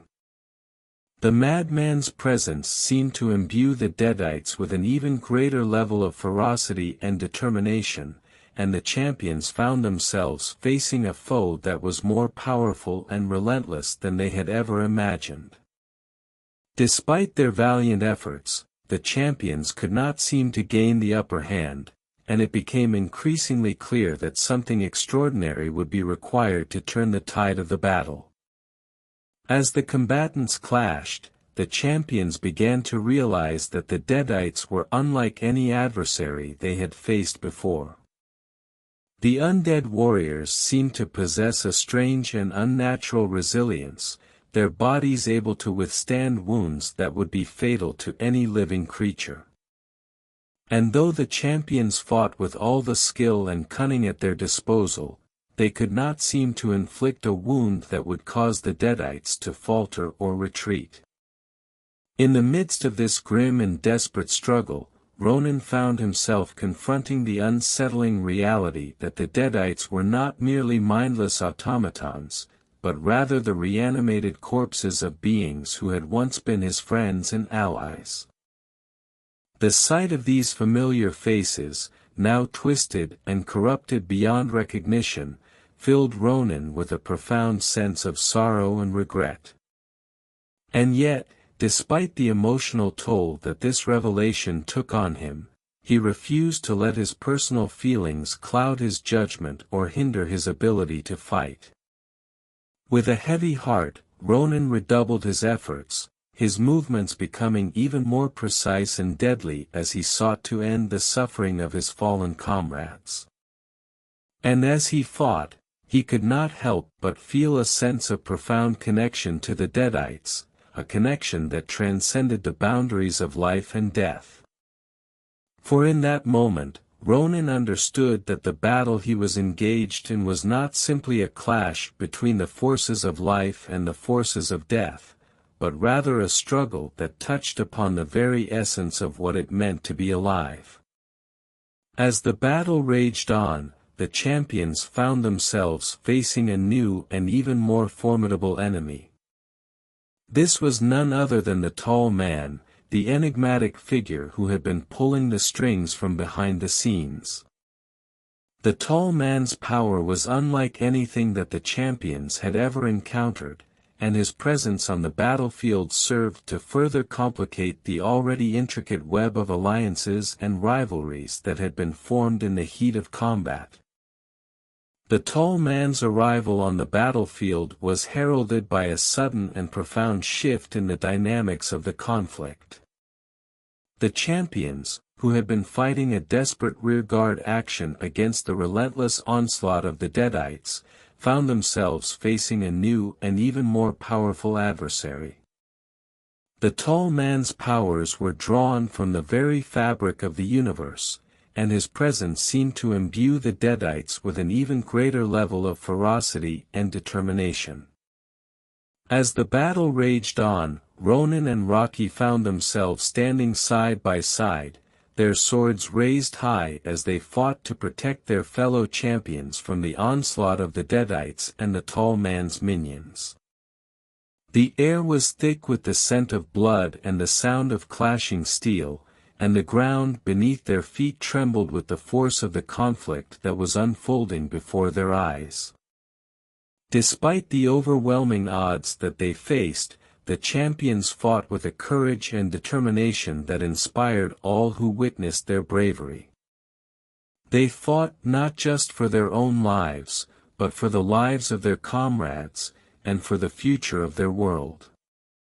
And though the battle was fierce and relentless, the champions refused to yield, their spirits unbroken even in the face of overwhelming adversity. As the conflict continued to escalate, Ronin and Rocky began to realize that the only way to defeat the tall man and his minions was to confront them head-on. They knew that this would require all of their strength and cunning, but they also knew that they had no other choice. For the fate of their world hung in the balance, and they would not let it fall into the hands of those who sought to destroy it. With a fierce battle cry that echoed through the very soul of the multiverse, Ronin and Rocky led the charge against the tall man and his forces. The air crackled with the energy of the conflict, and the very fabric of reality seemed to bend and warp in response to the raw power that was being unleashed upon the battlefield. And as the champions fought on, they could not help but feel a sense of profound connection to the universe and to each other, a connection that transcended the boundaries of time and space. As the conflict continued to escalate, Ronin found himself facing off against the tall man himself. The two adversaries stood there in silence, each sizing the other up with a calculating, appraising gaze. And then, with a nod of acceptance, Ronin drew his sword and laughed, says let's fucking go, and prepared to engage his formidable foe in single combat. The clash between Ronin and the tall man was a spectacle of raw power and unparalleled skill. The two adversaries circled each other warily, their every move a testament to their mastery of the arts of combat. And though the tall man possessed powers that were far beyond the comprehension of mortal man, Ronin fought with a bravery and determination that was truly awe-inspiring. Meanwhile, Rocky, with her extensive knowledge of combat and strategy, worked tirelessly to coordinate the efforts of the living champions who had rallied to Ronin's cause. She barked orders with a clarity and authority that inspired her comrades to fight on, even in the face of overwhelming odds. And though the living army suffered heavy losses, Rocky's leadership and the unwavering resolve of the warriors under her command kept them in the fight, even when all hope seemed lost. Liz shows up with more of the resistances wiping out the Tallman's army. Mayhem is looking on and is not liking what he is seeing and began to walk away from the battle scene until Rocky brands her sword and jump in front of him and says, "You going nowhere, you motherfucker," and she slashes at him and Mayhem dodges her and grabs her by her throat and grabs her sword and jams it down her throat and begins to saw her in half from the inside. Rocky dies and Mayhem drops her body and Ronin sees Rocky's death and is overcome by full rage, and it's bad news to the tall man who was beating Ronin, and Ronin emerges and drops his sword and decides to beat the tall man with his martial arts hand to hand. Ronin knocks tall man's weapon out his hand and start a deadly combination of moves on the tall man and breaks every bone in his body, and in a swift move Ronin grabs his sword and slices off the tall man's head, and his yellow blood sprays everywhere and his dead army all drop dead. Mayhem looks back at Ronin and Ronin charges at him and Ronin jams his sword into Mayhem. Mayhem headbutts Ronin repeatedly until he lets go of the handle of the sword. Mayhem breaks the handle trying to pull the sword out of himself, and Mayhem has felt pain he never had felt before. Ronin takes off his mask and his face has a dent in it, but it's healing, and Mayhem opens a portal and Mayhem tries to get Ronin to come at him. Ronin walks up to Mayhem and says, "This is where you die." Mayhem and Ronin pulls out a long sharp knife. Mayhem says, "I am still right fucking here, Ronin, I am still right fucking here, Ronin." Ronin runs at Mayhem and Ronin goes into the portal, but not before he grabs Mayhem and drags him through it with him. Mayhem and Ronin go into the portal and Ronin is stabbing the hell out of Mayhem, and then they get separated by an unknown object. Chapter 5, Fresh Wounds. As the portal closed, Ronin collapsed to the ground, his body exhausted from the fight. He knew that he had won, but the victory was hollow, for he had lost the respect of his opponent, and the knowledge of what he had done weighed heavily on his conscience. As the night wore on, the alley slowly returned to its former state of disrepair and neglect. The walls ceased their trembling, and the air cleared of the noxious fumes that had hung heavy in the atmosphere. And in the heart of the alley, Ronin lay still, his dreams haunted by the face of the man he had defeated, a man who had reminded him of the destructive power that lay within him. Mayhem found himself in a place that was neither here nor there. The walls around him were made of shelves, and they were lined with books of all shapes and sizes. The air was thick with the scent of paper and ink, and the soft glow of hundreds of candles cast long, flickering shadows across the floor. At the far end of the room, Mayhem saw a figure standing behind a large, ornate desk. The figure was shrouded in shadows, and Mayhem could not make out any defining features. But as he watched, the figure slowly rose from its seat, its movements deliberate and precise. Mayhem braced himself for an attack, his body coiled and ready to spring into action at a moment's notice. But as the figure drew closer, he saw that it was not armed with any weapon.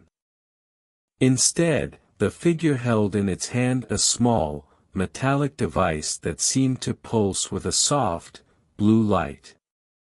"Who are you?" Mayhem demanded, his voice echoing in the silent room. "What do you want?" The figure didn't answer immediately. Instead, it simply regarded Mayhem with an expression of mild curiosity. "You are not from here, are you?" it finally asked, its voice a deep, resonant baritone that seemed to reverberate through the walls of the room. Mayhem shook his head, his mind racing with questions.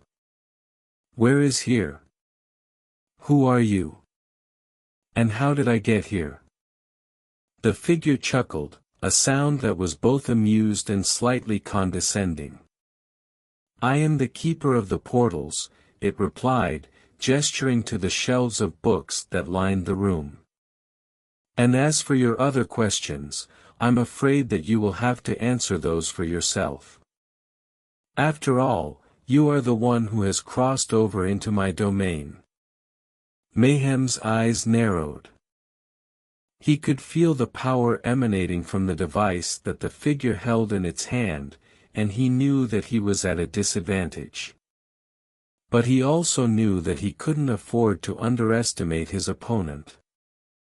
With a swift and fluid motion, he drew his sword, the blade crackling with energy as it cut through the air.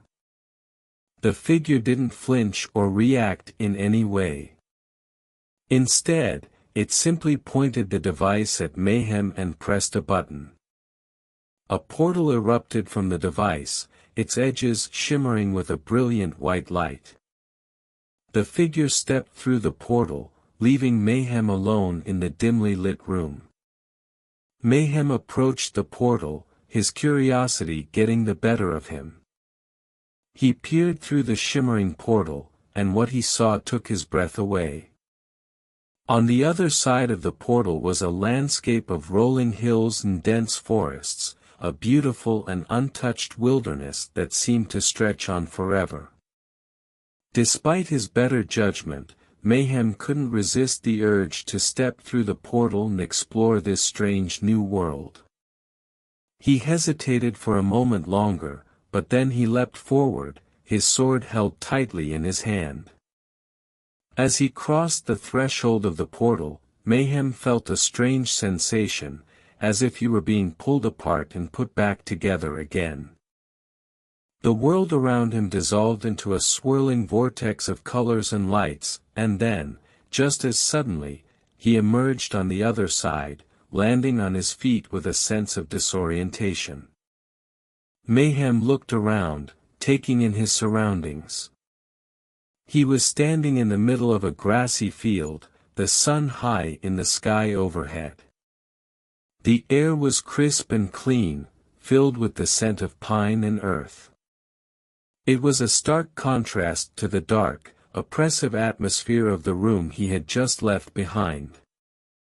As he took a moment to absorb his new environment, Mayhem heard a rustling in the underbrush at the edge of the field.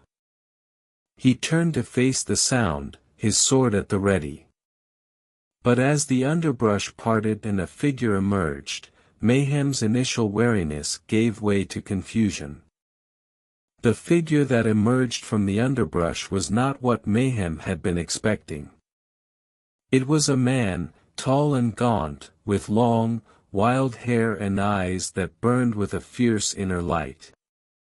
He was dressed in a simple tunic and leggings, and he carried no weapon of any kind.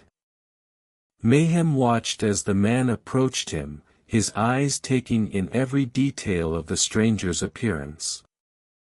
There was something familiar about the man, something that tugged at the fringes of Mayhem's memory. But try as he might, he couldn't quite place where he had seen him before. "Who are you?"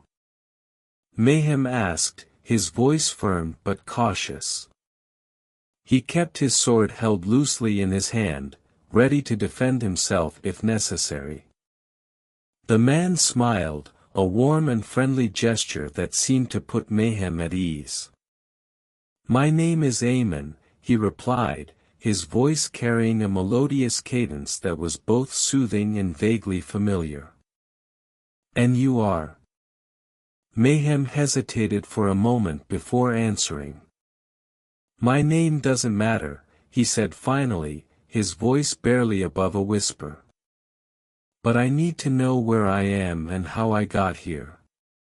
Aemon chuckled, a sound that was both amused and slightly patronizing. "Ah, the age-old question," he said, his eyes twinkling with mirth. "Well, I'm afraid that I cannot answer all of your questions just yet.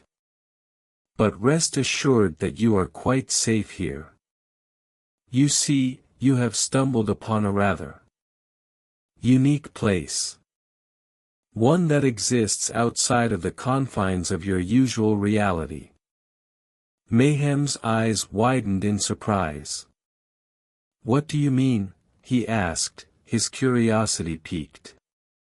"What kind of place is this?" Aemon shook his head, his expression one of mild regret. "I'm afraid that I cannot tell you that just yet," he said, his voice tinged with a note of apology. "But trust me when I say that you are in good hands. And who knows? Perhaps, with a little bit of luck, you might even find what you are looking for here." Mayhem was torn. On the one hand, he was intrigued by Aemon's words, and the prospect of finding what he was looking for was a tantalizing one. On the other hand, he was wary of the situation. Something about Aemon seemed off, and Mayhem couldn't shake the feeling that there was more to the man than met the eye. After a moment of indecision, Mayhem made his decision. "I need to know more about this place," he said finally, his voice firm and resolute. "And I need to know now."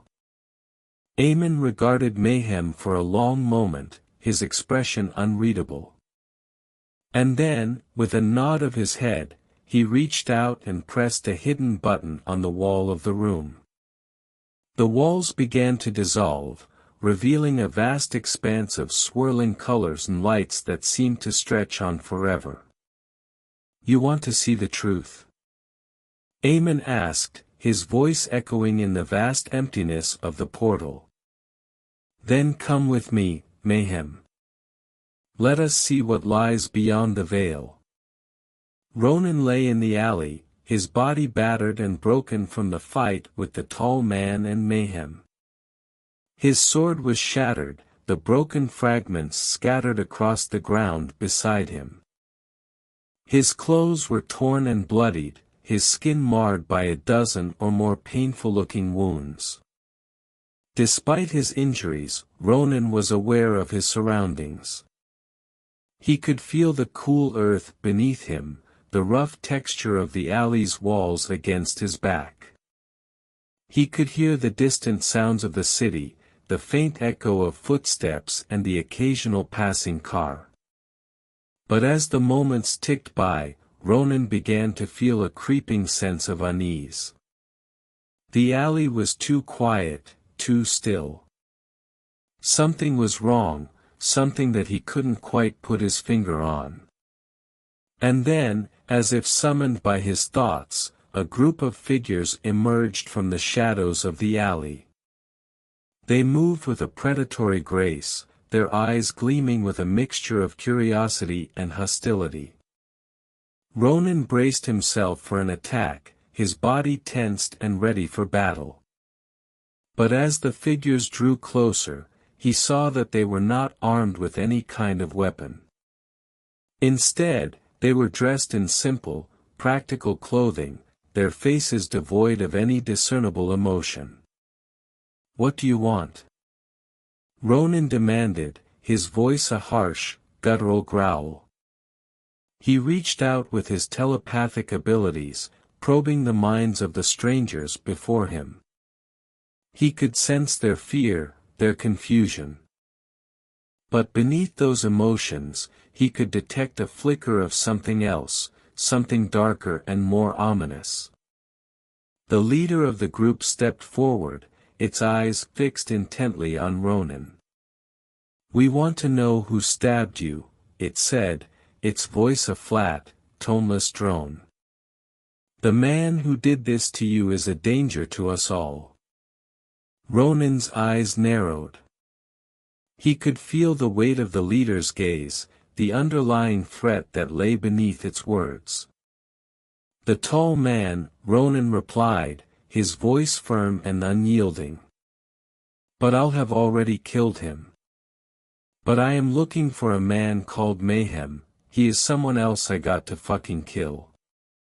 The leader regarded Ronin for a long moment, its expression unreadable.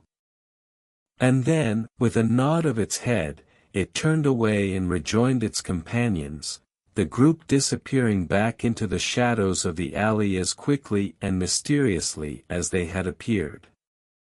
Ronin lay back against the wall, his body relaxing as the adrenaline that had been coursing through his veins began to ebb away. He knew that he had to find Mayhem to make him pay for his actions. But first, he needed to tend to his wounds and repair his broken sword. With a deep breath, Ronin closed his eyes and focused his energy on healing his injuries, the power of his superhuman physiology flowing through his body to mend the damage that he had sustained in the battle with Mayhem. Mayhem followed Eamon through the swirling vortex of colors and lights that served as the portal to the other side. The journey was a disorienting one, filled with a sense of weightlessness and a complete lack of any visual reference points.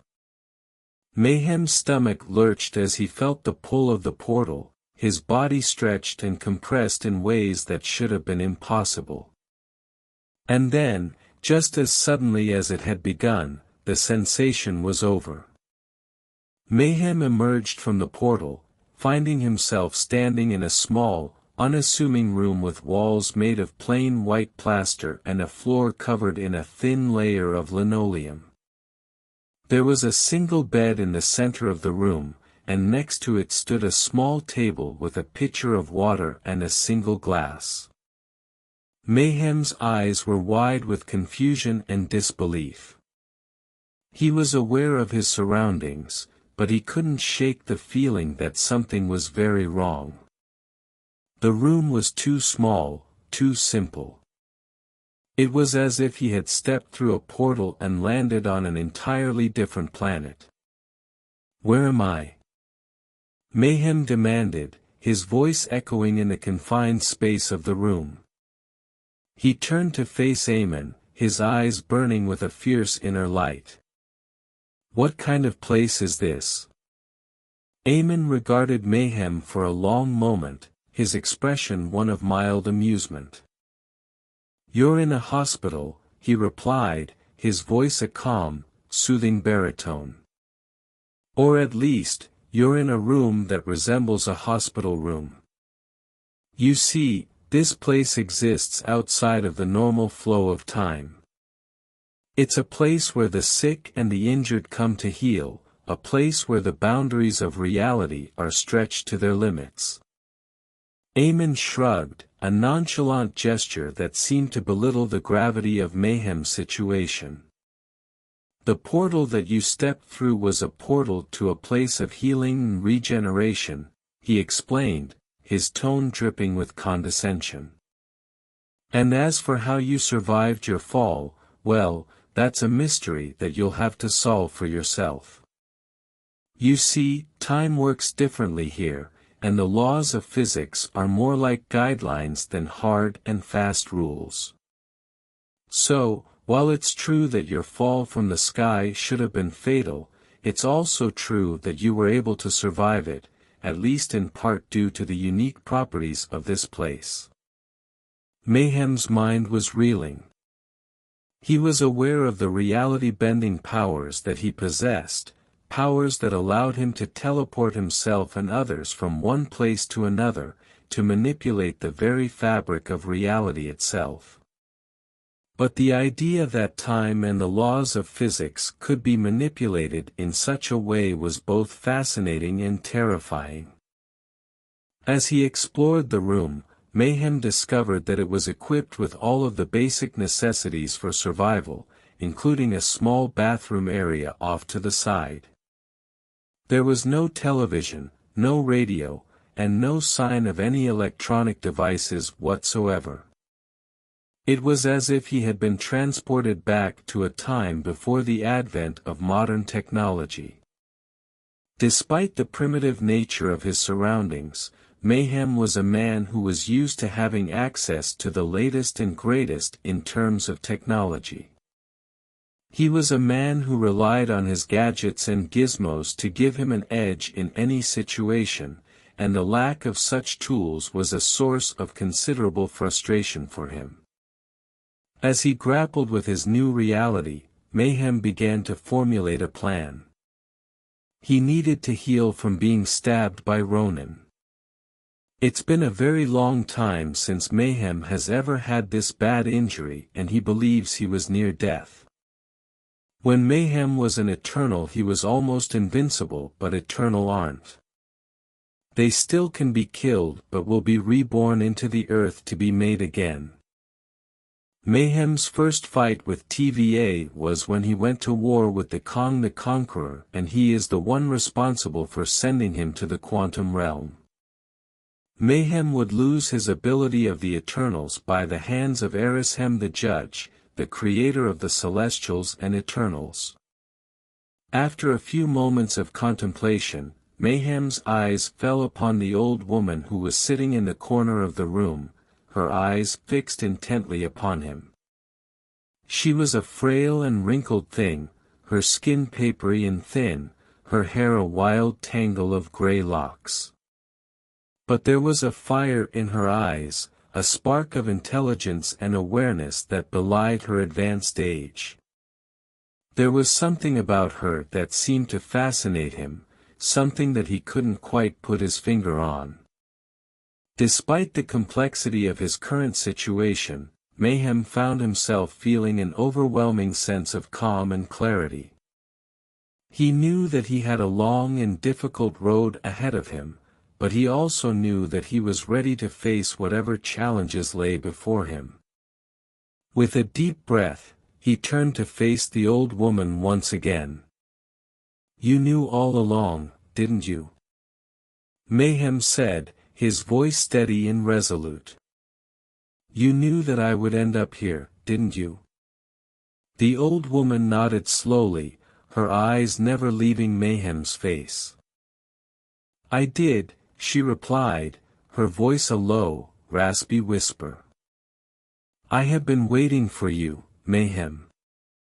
I have been waiting for the day when you would wake up and realize the truth about who you really are." Mayhem's mind was racing, his thoughts a whirlwind of confusion and disbelief. He had so many questions, so many doubts and fears. But as he looked into the eyes of the old woman, he knew that he would have to trust her, at least for the time being. "What truth?" Mayhem asked, his voice barely above a whisper. "What do you know about me?" The old woman leaned forward, her eyes gleaming with a fierce inner light. "You are not who you think you are, Mayhem," she said, her words falling like a bombshell. "You are not just a simple soldier, a tool to be used and discarded. You are something much more powerful than that. You are a key, a vital piece of a much larger puzzle. And now that you have awakened, it is time for you to begin your journey to reclaim your true identity." Mayhem was stunned. The old woman's words struck a chord deep within his soul, a chord that resonated with a truth that he had always suspected but had never dared to acknowledge. He had been living a lie for so long, a lie that had been carefully constructed and maintained by the powers that be. As he grappled with this new revelation, Mayhem heard the sound of footsteps approaching the room. He turned to see a young woman entering the room, her face a mask of concern and curiosity. She was dressed in a simple white tunic, her hair pulled back into a tight bun. There was a look of determination in her eyes, a look that told Mayhem that she was not to be underestimated. "Trinity," the woman said, her voice filled with a sense of cautious hope. "Is that you? Are you finally awake?" Mayhem's gaze was fixed intently upon the newcomer. There was something about her that seemed to draw him in, something that made him want to reach out and touch her, to know her in a way that he had never known any other human being before. The young woman approached Mayhem, her movements fluid and graceful. She reached out and took his hand in hers, her touch sending a wave of warmth and comfort rippling through his body. "I'm Trinity," she said, her voice soft and soothing. "I've been taking care of you while you were unconscious. But now that you're awake, I thought it was time that you met the rest of the staff." Mayhem watched as Trinity led him out of the small room and down a long, winding corridor. The walls of the corridor were made of plain white plaster, and the floor was covered in a thin layer of linoleum. There were doors lining either side of the corridor, each one identical to the last. As they walked, Mayhem couldn't help but feel a sense of disorientation. Everything about this place seemed to be designed to strip away his sense of identity and purpose. He was a man out of time, a stranger in a strange land. But despite the overwhelming sense of alienation and confusion, Mayhem couldn't deny the strange sense of calm and clarity that he felt as he followed Trinity down the corridor. There was a part of him that seemed to resonate with the energy that she exuded, a part of him that seemed to recognize her as something more than just a fellow human being. They eventually arrived at a large, open space that was filled with rows upon rows of hospital beds. Each bed had a patient lying in it, all of them regaining their strength and vitality in a way that seemed almost miraculous. Trinity led Mayhem over to the bed of one of the patients, a young man who looked to be in his early 20s. He was dressed in a simple white tunic, his hair messy and unkempt. There was a look of quiet resignation in his eyes, a look that told Mayhem that he was not in the best of spirits. "This is Janitor," Trinity said, her voice filled with a sense of fond familiarity. "He's one of our most experienced staff members. He's been here for a very long time, longer than any of the rest of us." Janitor looked up as Mayhem and Trinity approached his bed. His eyes were a deep, murky green, his face a network of fine lines and wrinkles. There was a sense of quiet strength about him, a sense of resilience and determination. "Trinity," Janitor said, his voice a low, gravelly whisper. "I see that you've brought a new patient to the fold." "That's good, very good indeed." Mayhem's eyes narrowed. He could sense the hidden meaning behind Janitor's words, the implication that there was more to this place and its inhabitants than met the eye. He was beginning to piece together the truth about his current situation, and he knew that it was only a matter of time before he would have all of the answers that he sought. Mayhem's instincts were screaming at him to be cautious. There was something about Janitor that didn't add up, something that he couldn't quite put his finger on. But before he could fully explore this line of thought, Trinity spoke up again. "Janitor has been a great help to me during my time here," she said, her voice filled with a sense of sincere admiration. He's taught me so much about how to care for the patients, about how to help them heal and grow in ways that they never thought possible. Janitor chuckled, a dry, mirthless sound. And you, Trinity, have been a great help to me, he replied, his voice tinged with a note of mild surprise. You have a natural talent for this work, a gift that is far rarer than you might think. Mayhem listened to the exchange between Trinity and Janitor, his mind racing as he tried to absorb and process all of the information that was being thrown at him. He could sense the deep and abiding respect that Trinity had for Janitor, a respect that bordered on reverence. And he could sense the mild but undeniable irritation that Janitor felt towards Trinity, an irritation that was tempered by a grudging admiration for her abilities. As the conversation continued, Mayhem began to piece together the true nature of the relationship between Trinity and Janitor. He realized that they were not simply colleagues, but rather, they were mentor and student, their bond strengthened by the shared experiences and the mutual respect that they had for one another. Mayhem also realized that Janitor was not simply a member of the staff at this mysterious hospital. He was something more, something that went beyond the confines of this place and its inhabitants. He was a man with power and influence, a man who played a much larger role in the grand scheme of things than Mayhem could have ever imagined. As the realization dawned upon him, Mayhem felt a surge of adrenaline coursing through his veins. He knew that he was on the brink of uncovering a truth that was far more profound and far-reaching than he had ever dreamed possible. And he knew that the path that lay ahead of him would be fraught with danger and uncertainty. But he also knew that he was ready to face whatever challenges might come his way, ready to embrace the adventure that awaited him.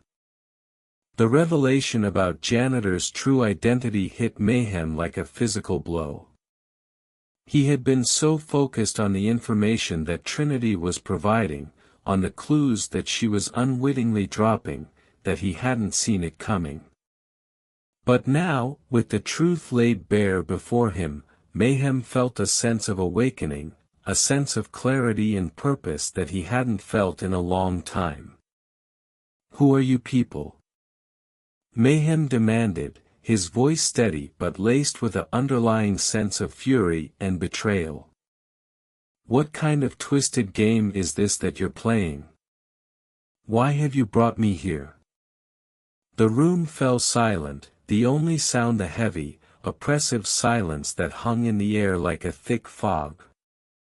Mayhem could feel the weight of Janitor's gaze upon him, a cold, calculating gaze that seemed to pierce right through to the very core of his being. "Come now, Mayhem," Janitor said, his voice dripping with condescension. "You know very well who and what we are. We are the Time Variance Authority, the keepers of the time stream, the guardians of reality itself. And as for why we brought you here, well, that's quite simple, really. We brought you here because we need your help." Mayhem's eyes narrowed. He could sense the underlying power that radiated from Janitor, a power that was both terrifying and awe-inspiring. He knew that he was no match for this man, not in a straight-up fight, at least. But he also knew that he had something that Janitor did not, something that could potentially level the playing field. "You need my help," Mayhem said, his voice filled with a mixture of disbelief and amusement. "I'm not sure that I'm interested in doing anything to help you, Janitor. Or should I say, Mr. Vortex?" The room erupted into chaos as Janitor's expression of mild curiosity turned to one of shocked disbelief. For a moment, Mayhem thought that he saw a flicker of fear in the older man's eyes, but it was quickly replaced by a cold, calculating mask. "Mr. Vortex?" Janitor repeated, his voice steady and unwavering. "I'm afraid that you've made a grave mistake, Mayhem. I am not Mr. Vortex. I am merely a simple janitor, a humble servant of the TVA." Mayhem laughed, a harsh, mocking sound that seemed to fill the room with an almost palpable sense of dread and foreboding. "Oh, really?" Mayhem said, his voice dripping with sarcasm. "Well, if that's the case, then I'm afraid that you're doing a very poor job of it, janitor. Because it seems to me that you know an awful lot more about me and my capabilities than any simple janitor should. And if that's not enough, then perhaps you should explain to me why it is that you seem to be able to speak with such confidence about the TVA, and about the role that I am supposed to play in your grand scheme of things." Janitor's eyes never left Mayhem's as he responded to the accusations that had been leveled against him. "You are mistaken, Mayhem," he said, his voice steady and unwavering. "I know nothing of the TVA, and I have no idea what you are talking about. My name is Janitor, and I am nothing more than a simple employee of this hospital." Mayhem studied Janitor's face closely, searching for any sign of deception or guilt. But try as he might, he could find none. It was as if the older man was telling the truth, as if he really was just a simple janitor. Despite his initial skepticism, Mayhem couldn't deny the sense of relief that washed over him at the prospect of having been mistaken. He had been so sure that Janitor was more than just a simple janitor, so sure that he had stumbled upon something much bigger and much more dangerous than he had ever imagined. But now, with the possibility that he had misjudged the situation, Mayhem felt a sense of cautious optimism that he hadn't felt in a long time. As the tension in the room began to dissipate, Trinity spoke up for the first time in several minutes. "I'm sorry, Mayhem," she said, her voice filled with a sense of genuine regret. "I had no idea that Janitor was not who he claimed to be. I thought he was just another member of the staff, just another person who was dedicated to helping the patients regain their strength and vitality." Mayhem turned to face Trinity, his eyes searching hers for any sign of deception or manipulation. But he could find none. Trinity's words seemed to ring true, her expression one of honest and sincere apology. "Very well," Mayhem said finally, his voice filled with a sense of reluctant acceptance. "I will accept your word for it, Trinity.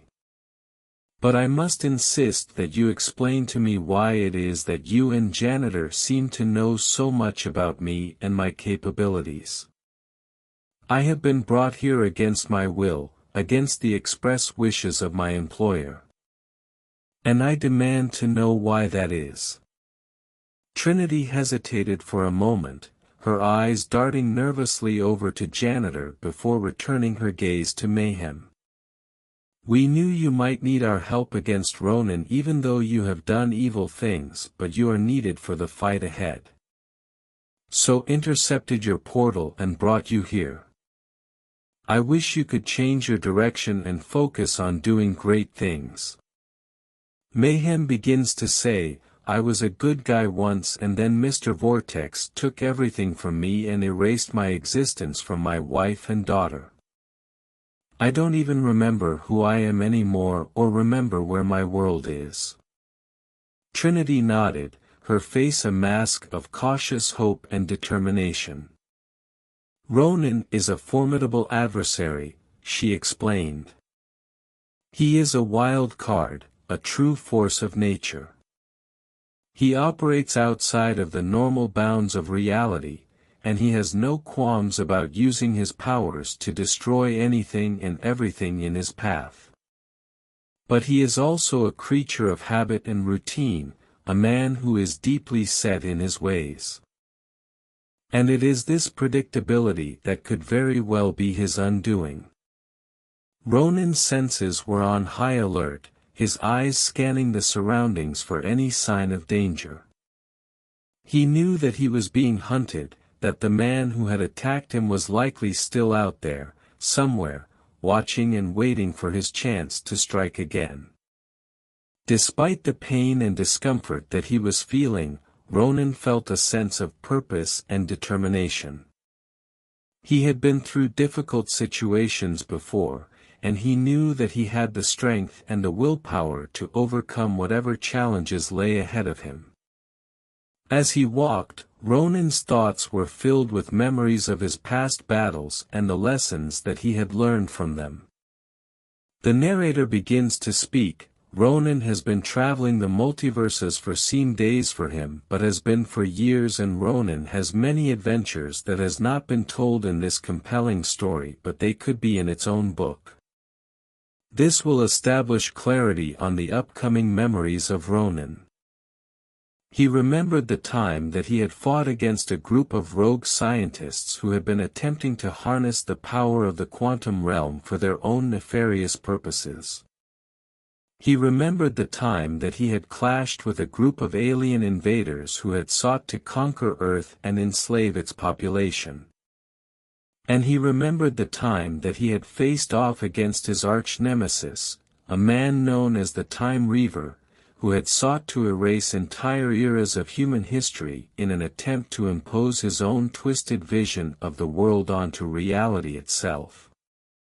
Each of these battles had tested Ronin's skills and abilities to the limit, had forced him to confront his own fears and doubts, had required him to dig deep within himself and find the strength and the courage to persevere in the face of overwhelming odds.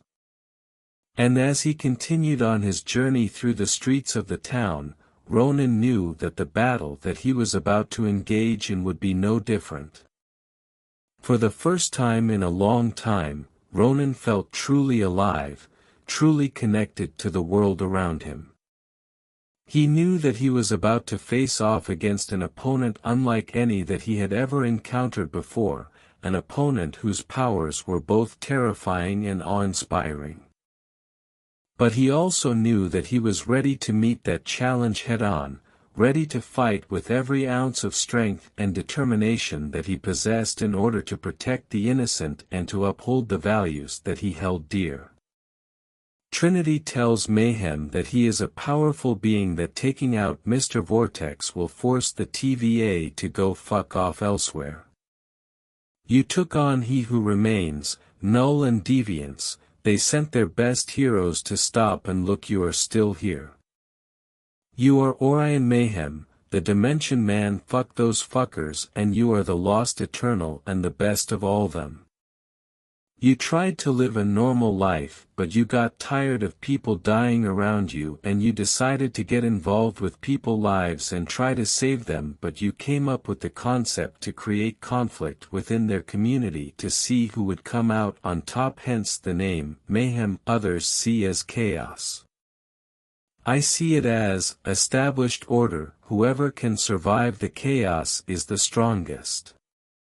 Trinity and Mayhem are bonding as they are bonding. Janitor is listening to them in deep discussion, and Janitor is disappointed in Trinity as he loved her like a daughter.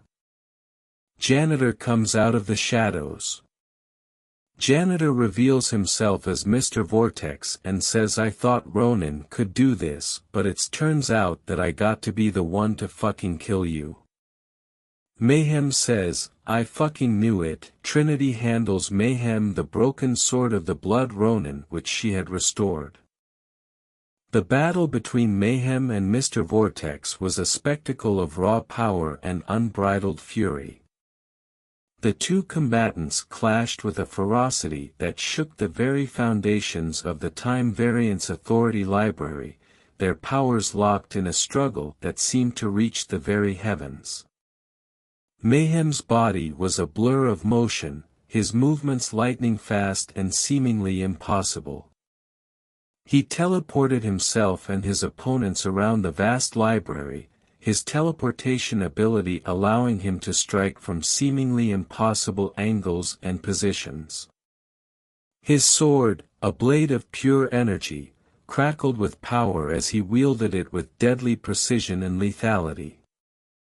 Mr. Vortex, for his part, was a force to be reckoned with.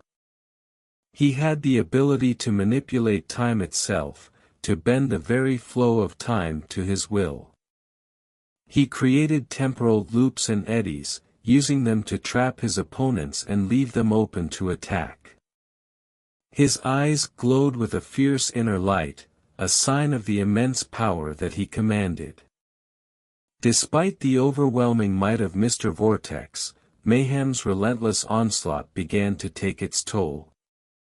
The older man's abilities were formidable, but they were not without their limitations. He was not accustomed to facing an opponent who possessed such a wide range of powers and abilities, an opponent who was able to adapt to his attacks with such speed and agility.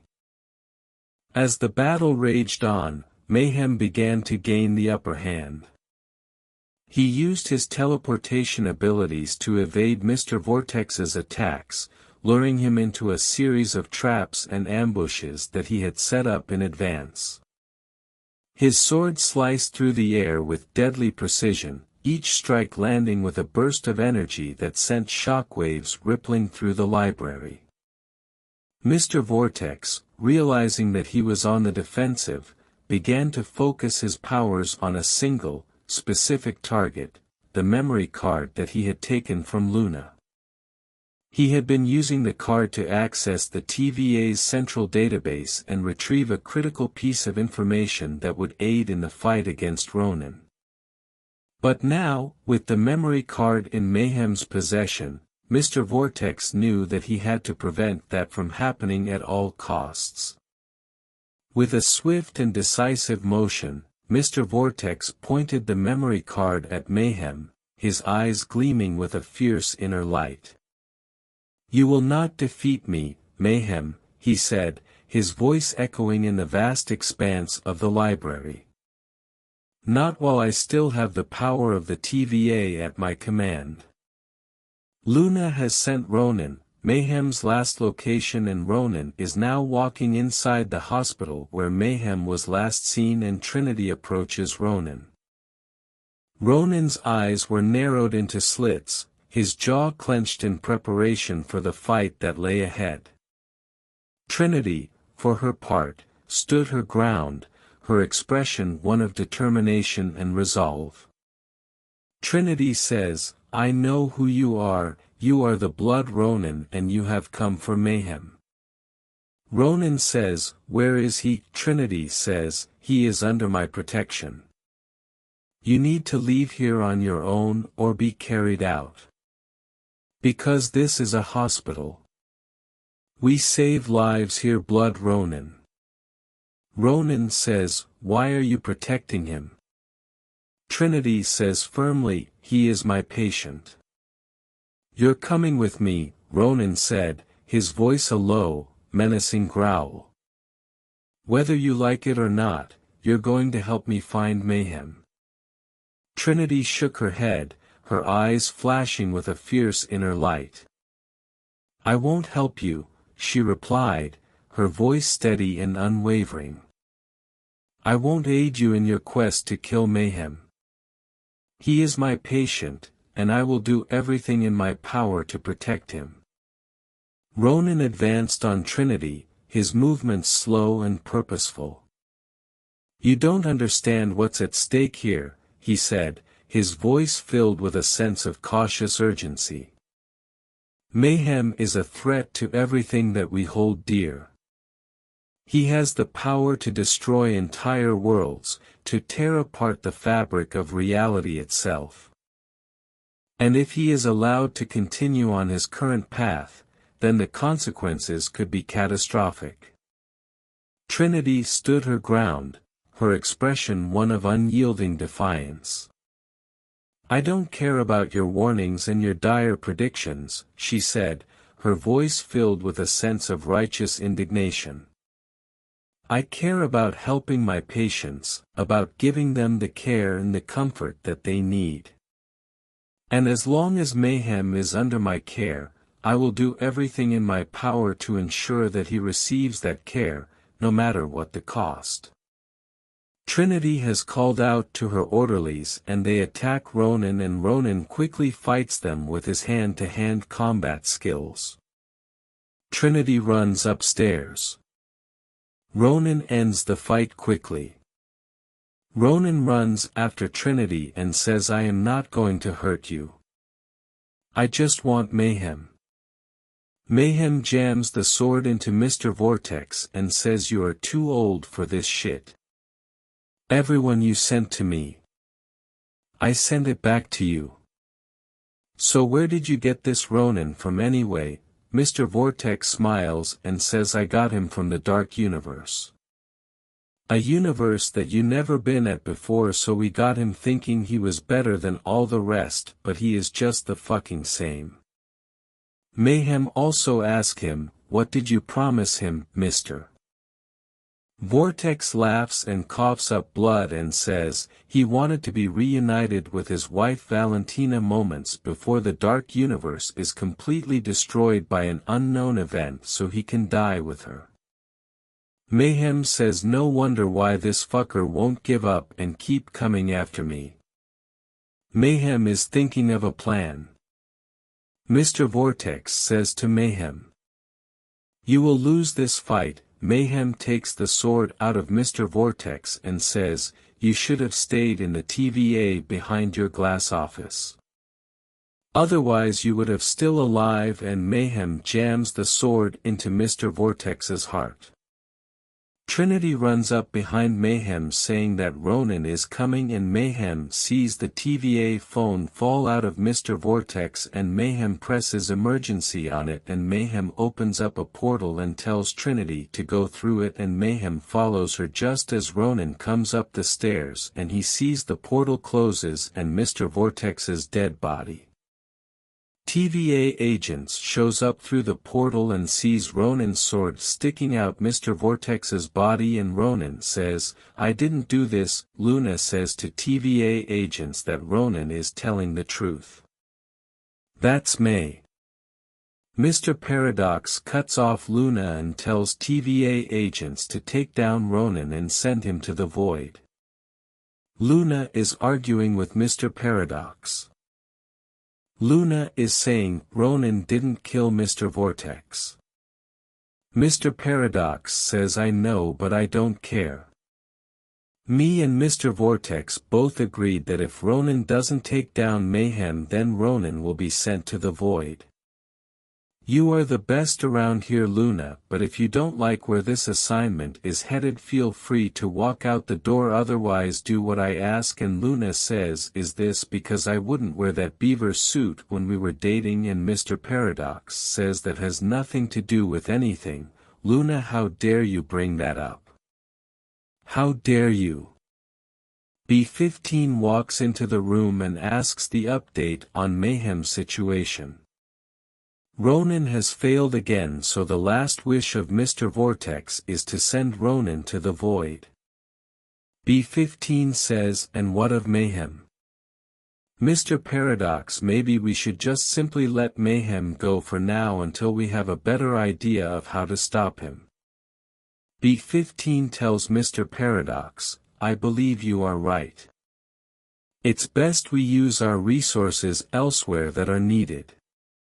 B-15 walks away disappointed, and she turns around and motions for Luna to come see her. Moments later, B-15 encourages Luna to continue to help Ronin because she refuses to let Mayhem get away, but she needs to do it off the books. Ronin had just fought a squad of TVA agents but not killed them. Ronin goes to grab his sword out of Mr. Vortex and he finds Mr. Vortex's body and the sword missing. Luna gets back on the radio and calls Ronin, and she gives Mayhem's new location, which is in Earth 100. Ronin says I am going to need some weapons and a new sword. Ronin sneaks him back to the TVA armory to gather more weapons from the Rebel Moon verse, and Luna upgrades Ronin's suit, and Ronin sees two dual red katanas and he grabs it, and Ronin says to Luna, "Thanks for believing in me." Luna says no problem. Ronin jumps through the portal and Mr. Paradox walks into the armory and says, "What are you doing here, Luna?"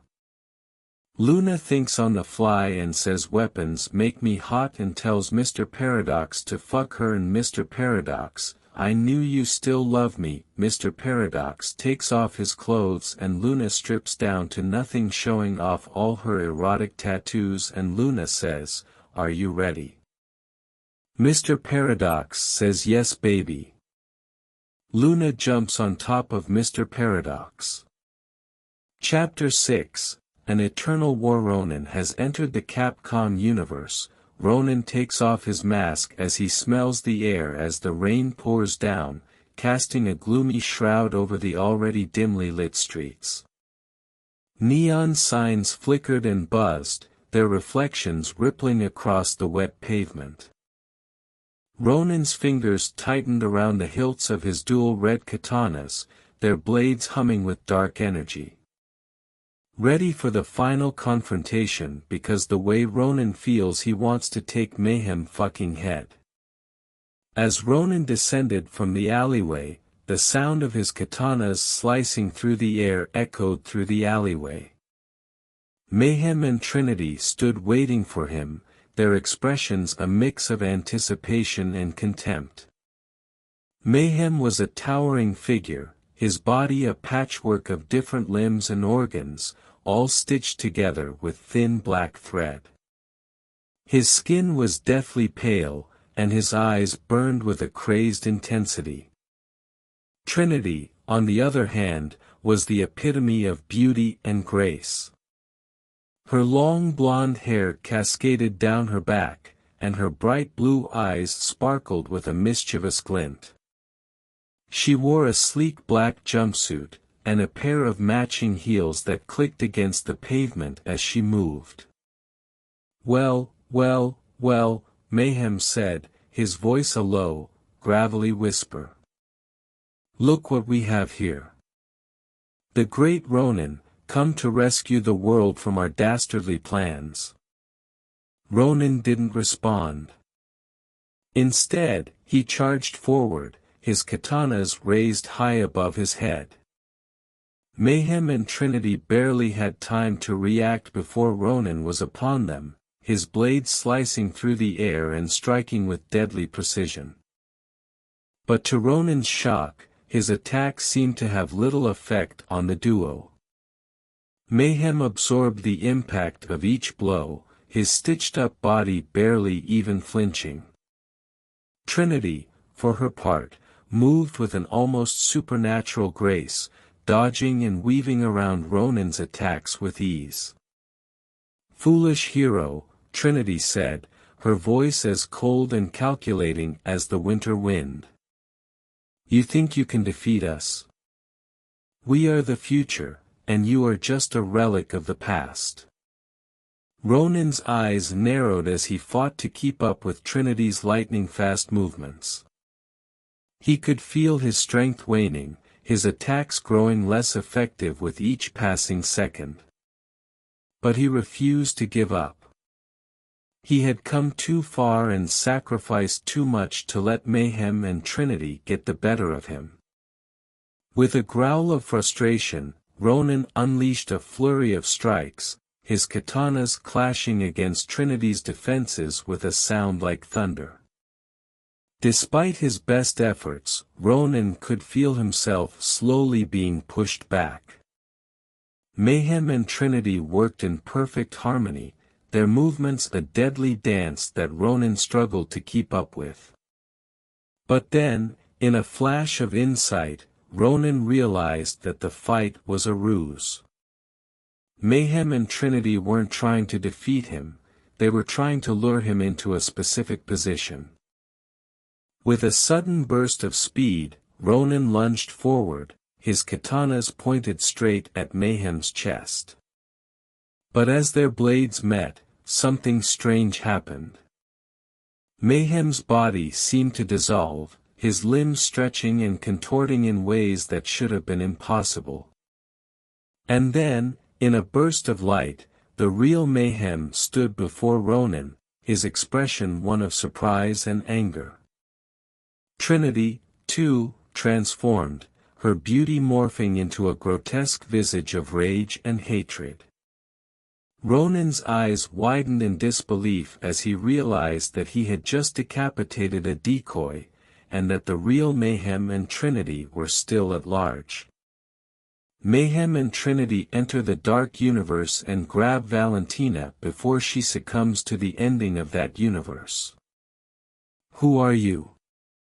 asks Valentina, someone who is tired of facing your husband the Blood Ronin, and the only thing that will stop his pursuit of me is to give him one thing that will stop him, you. "So I am a bargain chip?" asks Valentina. "Yeah, a precious chip indeed," says Trinity. "You have no idea who you are fucking with," says Valentina as he stood there, catching his breath and planning his next move. Ronin's attention was drawn to a strange phenomenon on the horizon. The skies seemed to be rippling and undulating, as if the very fabric of reality was beginning to warp and twist. Before he could fully comprehend what he was seeing, a shadow fell across the sand at his feet, and a figure stepped out of the rippling light. It was a woman, her body clad in a suit of shimmering silver armor, her face obscured by a featureless helmet. "Ronin," she said, her voice echoing in Ronin's mind. "The time has come. The eternal awaits." The woman's words hung in the air, heavy with significance. Ronin's instincts screamed at him to be wary, to prepare for an attack that would come from the most unexpected angles.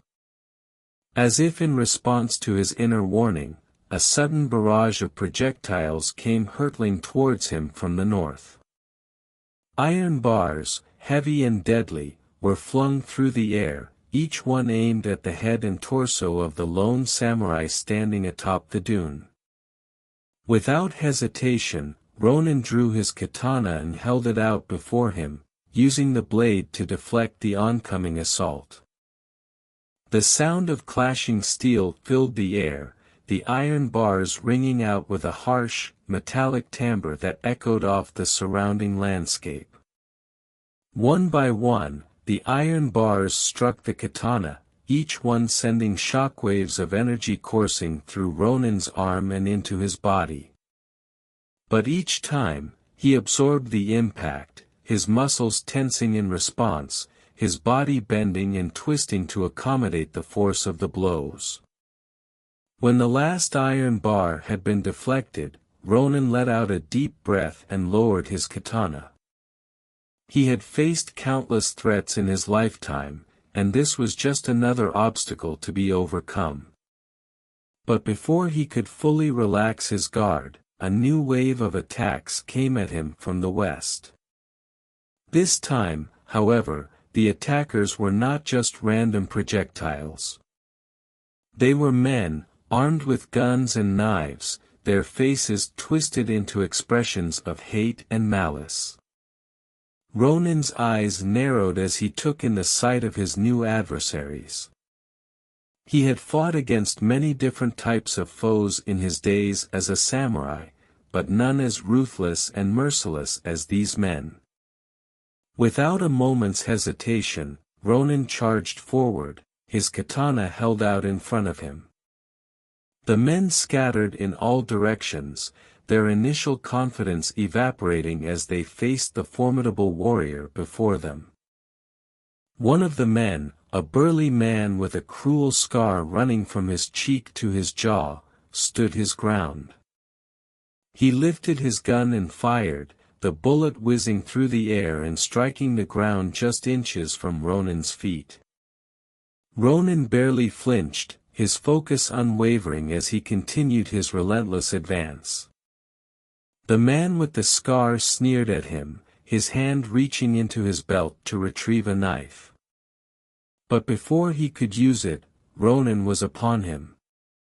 With a swift and decisive motion, Ronin struck, his katana slicing through the man's arm and sending the gun flying from his grasp. The man's screams filled the air as he fell to the ground, clutching his maimed limb in agony. The other men, emboldened by their comrades' bravery and foolhardiness, began to close in on Ronin, their faces set in determined expressions. They had come prepared for a fight, and they were not about to back down now, even against an opponent as formidable as the samurai before them. Ronin stood his ground, his body radiating an aura of calm and confidence. He had faced down countless threats in his lifetime, and he knew that the key to victory lay in his ability to remain focused and undeterred in the face of adversity. As the men approached, Ronin's hand slipped into the belt at his waist, emerging a moment later with a small pouch attached to it. He tossed the pouch onto the ground in front of him, and as it opened, a cloud of gunpowder erupted into the air, filling the space between Ronin and his adversaries with a thick, choking fog. The men recoiled, their eyes wide with fear and confusion, as they tried to discern what was happening. The gunpowder, highly flammable and explosive, burned fiercely, sending up great plumes of smoke that obscured the battlefield and filled the air with a deafening roar. Seizing the moment of disarray, Ronin charged forward, his katana gleaming in the dim light. The men, their vision impaired by the smoke, were unable to mount an effective defense against the sudden onslaught. One by one, they fell to the ground, their cries of pain and fear echoing through the dense fog. Until only one man was left standing. He was a tall, gaunt figure with a cruel grin etched onto his face. He was armed with a long, curved sword, and his eyes gleamed with a mad, unhinged light as he circled Ronin, looking for an opening to strike. Ronin, his body honed to a razor's edge through years of rigorous training in combat, was more than ready for this final confrontation. He moved with the grace and precision of a seasoned warrior, his every action calculated and deliberate. The battle between the two fighters was fierce and relentless, a testament to their skill and determination. Swords clashed, sparks flying through the air as the two combatants exchanged blow for blow, each one landing with a loud, metallic ringing sound that echoed off the surrounding landscape. The fight raged on, the two warriors locked in a deadly dance of steel and sweat. Ronin's movements were fluid and economical, his body bending and twisting in ways that seemed to defy the laws of physics. His opponent, on the other hand, was a whirlwind of violence and fury. His sword struck with the force of a thunderstorm, each blow imbued with a raw, primal energy that threatened to overwhelm Ronin with sheer ferocity. Despite the odds, Ronin held his own, his katana slicing through the air with deadly precision, each strike aimed at the most vulnerable points of his adversary's body. But the gaunt warrior was quick and agile, always managing to avoid the brunt of Ronin's attacks. As the battle reached its crescendo, it became clear that neither combatant would emerge victorious without suffering significant injury.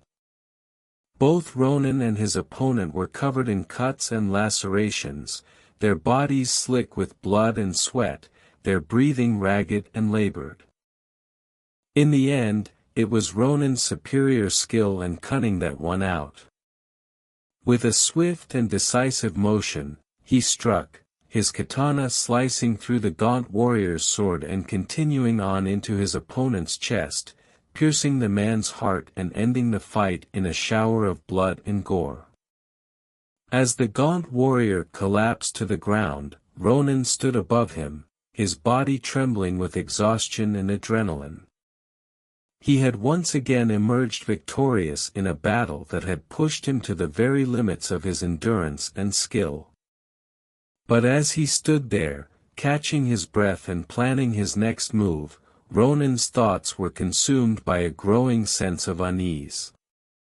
He had encountered many strange and inexplicable phenomena during his travels through the multiverse, but nothing as unsettling as the rippling light that had appeared on the horizon earlier that day. The light, which had first appeared as a distant anomaly, was now drawing closer, its surface shimmering and undulating with an otherworldly energy.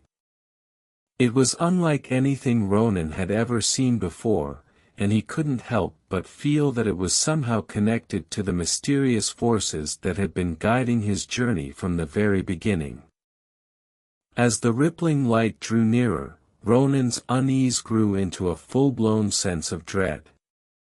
He knew that he had no choice but to confront whatever entity or force was responsible for the phenomenon, even if it meant stepping back into the very heart of darkness and despair that he had fought so hard to escape. With a deep breath, Ronin lowered the blade of his katana and began to walk towards the approaching light, his senses heightened to a razor's edge as he prepared to face whatever challenges lay ahead. As he walked, the landscape around him began to shift and change, the sandy dunes giving way to a dense, foreboding forest. The trees were twisted and gnarled, their branches reaching out like skeletal fingers, their leaves rustling with a sinister, unnatural sound. Ronin's heart pounded in his chest, his body tensed and ready for battle. He knew that he was headed into the heart of danger, but he also knew that he could not turn back now. He had come too far and endured too much to let fear stand in his way. After what felt like an eternity of walking through the oppressive, alien forest, Ronin emerged into a clearing. In the center of the clearing stood a massive building, its walls constructed from a strange, otherworldly material that seemed to absorb and distort the light around it. The building was surrounded by a moat of swirling, turbulent water, the surface of which was slick and mirror-smooth, reflecting the grotesque, nightmarish forms that moved within its depths. As Ronin watched in horror, he saw that the creatures within the moat were not animals or monsters, but rather humans, their bodies mutilated and deformed beyond recognition, their screams echoing through the air in a haunting, mournful wail. Ronin's stomach churned with revulsion and fear as he realized that this was the lair of the Eternal, the one who had been guiding his journey from the very beginning. He knew that he was now standing at the precipice of a confrontation that would decide the fate of his soul. The doors to the building swung open with a deafening roar, revealing a vast, cavernous interior that was lit by rows upon rows of flickering, distorted light bulbs that hung from the ceiling like grotesque, grinning gargoyles. As Ronin stepped through the doors and into the building, he was immediately struck by the sheer size and complexity of the interior space. It was a maze of corridors and chambers, each one filled with strange, otherworldly contraptions and machinery that whirred and clanked with a rhythmic, mechanical sound that echoed off the walls. Ronin's eyes were drawn to a large chamber at the heart of the building. The chamber was filled with rows upon rows of metal cages, each one containing a human body that was suspended in a state of suspended animation. The bodies were naked and emaciated, their skin pale and translucent, their eyes wide open in a permanent expression of horror and terror.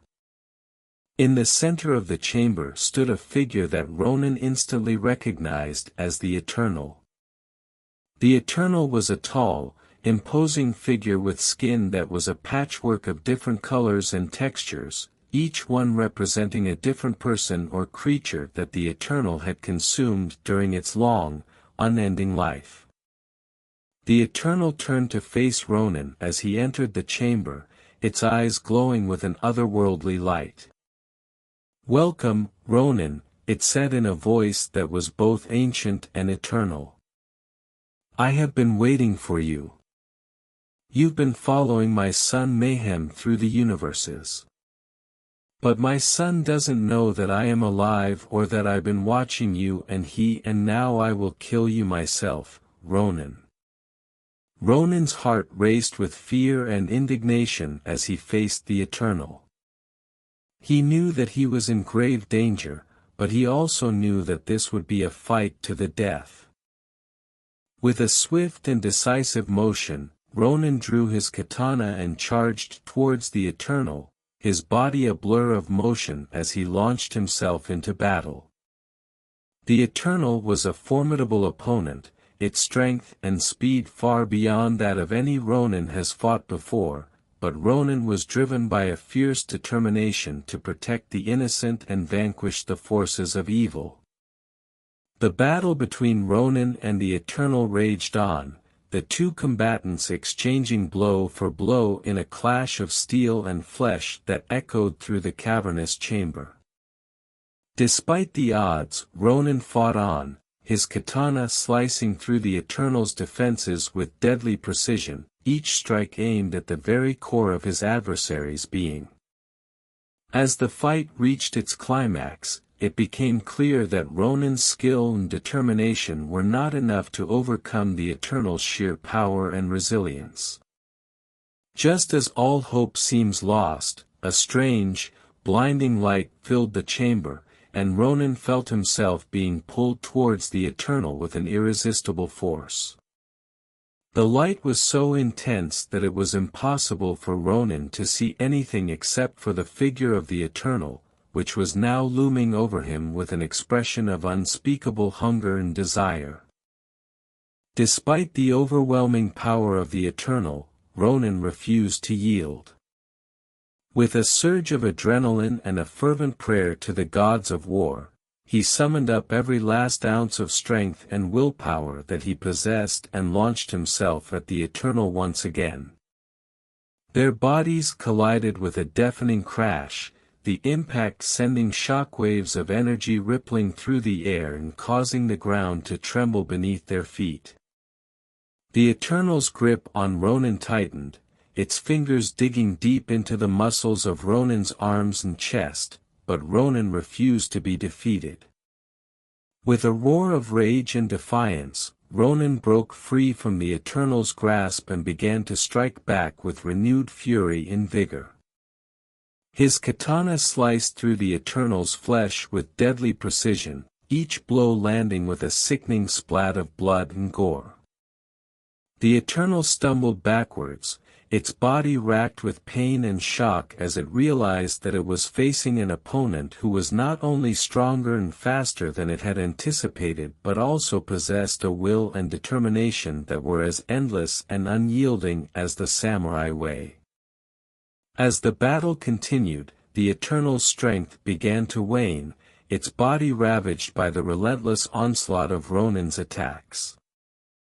Despite this, it refused to surrender, its mind clouded with a toxic mixture of fear, anger, and a desperate, almost primal need to consume and destroy. In a final, desperate bid for victory, the Eternal summoned up a wave of raw, primal energy and hurled it at Ronin with a scream of fury and despair. The energy enveloped Ronin's body, its surface crackling with electrical sparks and arcs of lightning, but Ronin stood his ground, his resolve unbreakable, his spirit untamed. With a swift and decisive motion, Ronin struck the final blow, his katana slicing through the Eternal's throat and ending the fight in a shower of blood and gore.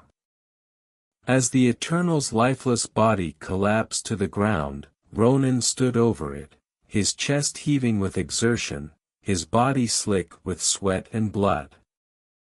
A gust of energy from Eternal has now left her body and has entered Ronin and making him stronger, and anything human of Ronin is gone with energy match with that mutant DNA. And the Blood Ronin has now unlimited power and his eyes are glowing and starts to fly, and Ronin says, "What the fuck?"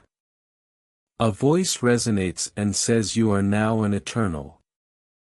Suddenly, Ronin's attention was drawn to a strange, otherworldly energy that was pulsating and fluctuating in the air around him. The energy was unlike anything he had ever encountered before, its source unknown but its implications profoundly unsettling. And Ronin flies off. Ronin stops on top of a building. As he stood there, lost in thought, a sudden commotion broke out below him.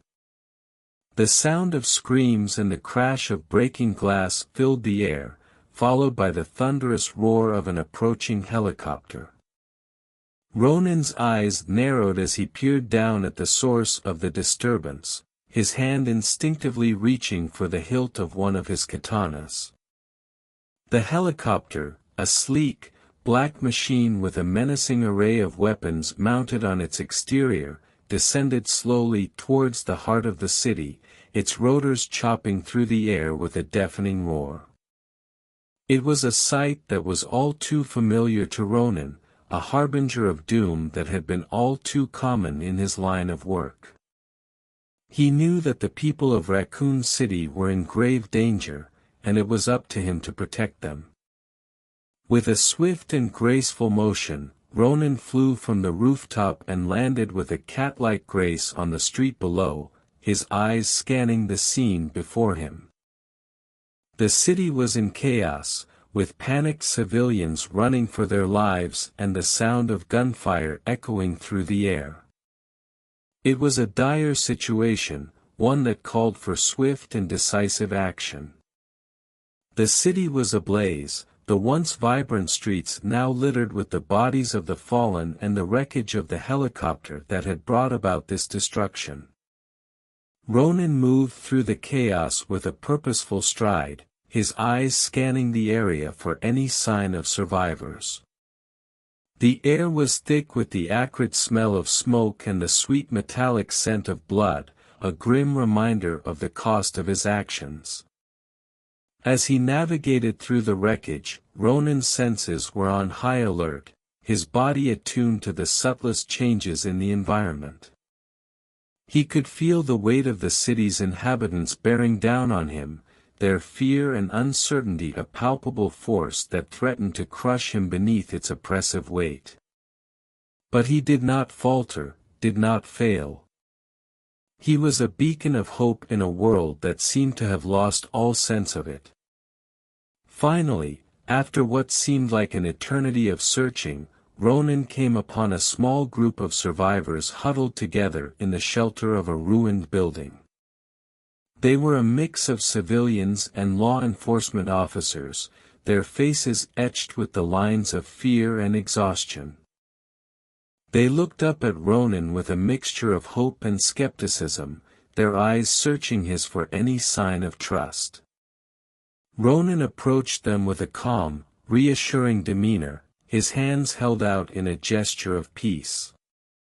He spoke to them in a voice that was both steady and comforting, assuring them that he was there to help. They watched him warily, their bodies tense and ready to spring into action at the first sign of danger. But as they looked into his eyes, they saw something there that gave them pause. They saw a sense of purpose, a steely determination that was unwavering and unshakable. With a nod, Ronin indicated that they should follow him. They hesitated for a moment, their eyes darting back and forth between Ronin and the ruins of the city around them. And then, with a shared sense of resolve, they fell in behind him, their bodies moving in unison as they followed him into the heart of the danger zone. The group moved through the city with a sense of urgency, their eyes scanning the horizon for any sign of the enemy. The streets were eerily silent, save for the distant sound of a lone wolf howling in the night. It was a haunting melody that seemed to echo through the very fabric of reality, a sound that resonated with the primal fears that lurked deep within the hearts of all who heard it. As they journeyed deeper into the heart of Raccoon City, they came upon a group of survivors who were holed up in a small, fortified safe house. The survivors were a ragtag group of humans and bioorganic weapons, their faces etched with the lines of hardship and survival. They eyed the newcomers with a mixture of curiosity and suspicion, their hands resting on the weapons that they had brought with them. Ronin stepped forward, his eyes meeting the gaze of the leader of the group. He spoke to them in a voice that was both commanding and compassionate, his words a balm to their weary souls. He assured them that he and his companions meant no harm, and that they were there to help them stand against the forces of darkness that sought to destroy their world. The leader of the group, a grizzled old man with a scar that ran from his cheek to his chin, regarded Ronin for a long moment before finally nodding his head in acceptance. He stepped aside, allowing Ronin and his companions to enter the safe house and join their ranks. The air inside was thick with the scent of gunpowder and sweat, a grim reminder of the constant threat that hung over them like the sword of Damocles. As they settled into their new surroundings, Ronin couldn't help but feel a sense of unease. The safe house was a fortress of last resort, its walls lined with makeshift barricades and its windows boarded up to prevent entry from the outside. It was a place where people came to hide from the horrors that lurked beyond the safe confines of the building. But as Ronin looked around at the faces of the survivors, he saw something there that gave him pause. He saw a flicker of hope, a spark of resilience that burned brightly in the depths of their eyes. The night was a canvas of shadows and secrets, the city a living, breathing entity that whispered its tales of death and despair to those who dared to listen. Ronin stood atop a skyscraper, his gaze sweeping over the vast expanse of Raccoon City, his senses attuned to the subtlest vibrations of the world around him. He was a silent sentinel, a guardian of the innocent and a scourge to the wicked, and he knew that the night ahead would be one of the most challenging of his career. As Ronin navigated the bustling streets, his arrival did not go unnoticed. A pair of eyes watched him from the shadows, belonging to Chris Redfield, a seasoned agent of STRS, the Special Tactical and Rescue Service. Chris, ever vigilant, had been tracking a series of mysterious murders that seemed to defy explanation. The latest victim, a local scientist, had been found in his laboratory, his body mutilated beyond recognition. Unbeknownst to Chris, another pair of eyes had also caught sight of Ronin.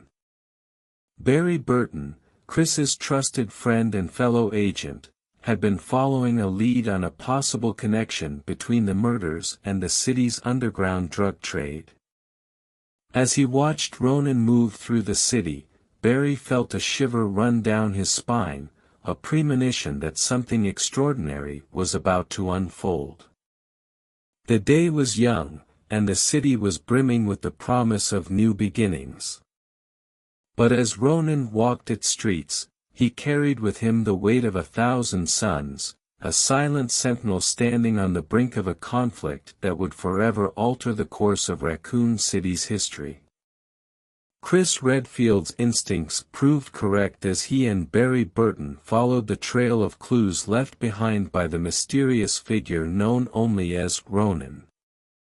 Their investigation led them to an abandoned warehouse on the outskirts of the city, a place whispered about in hushed tones by the locals. The building stood as a testament to Raccoon City's industrial past, its once thriving machinery now rusting away in the damp, salt-scented air. As Chris and Barry approached the warehouse, they could feel the weight of unseen eyes watching their every move. The building's entrance was guarded by a pair of heavily armed thugs, their bodies a patchwork of muscle and tattoos. It was clear that they were not mere street thugs, but rather hired guns, their loyalty bought and paid for by a shadowy figure with deep pockets and an even darker agenda. Chris and Barry exchanged a knowing glance, their bodies tensed for action. With a nod from Chris, Barry drew his sidearm, a custom-made pistol designed for close-quarters combat. Chris, his hand resting on the grip of his own weapon, began to weave a complex pattern with his fingers, a silent signal to his partner that they were ready to engage. The thugs, sensing the tension in the air, turned to face the approaching agents. Their eyes widened in surprise as they took in the sight of the two men standing before them, their weapons drawn and their expressions resolute. For a moment, the two groups stood frozen in a tableau of impending violence, each side sizing the other up, searching for any advantage that might give them the upper hand. Then, with a swift and decisive motion, Chris and Barry sprang into action, their movements a blur of speed and precision. The ensuing firefight was a cacophony of sound and fury, the warehouse echoing with the thunderous report of their weapons and the cries of their adversaries. In the heat of the battle, Chris and Barry fought not just for their lives, but for the safety of the city they had sworn to protect. As the dust settled and the last of the thugs lay defeated on the cold, concrete floor, Chris and Barry stood panting, their chests heaving with exhaustion. They had won the battle, but they knew that the war was far from over. The mysterious figure known as Ronin, the catalyst for this conflict, was still out there, his true intentions shrouded in mystery. The Raccoon City Police Department's headquarters was abuzz with activity as Chris Redfield, along with his partner Barry Burton, entered the building. They were greeted by the stern visage of Chief Owen Wright, his eyes reflecting a deep concern for the city's safety. "Chris, Barry," Chief Wright began, his voice echoing through the cavernous police station. "We've got a situation on our hands. Reports are coming in of a series of murders that are unlike anything we've seen before. The victims all have one thing in common: they were all working on a top-secret project for the Umbrella Corporation."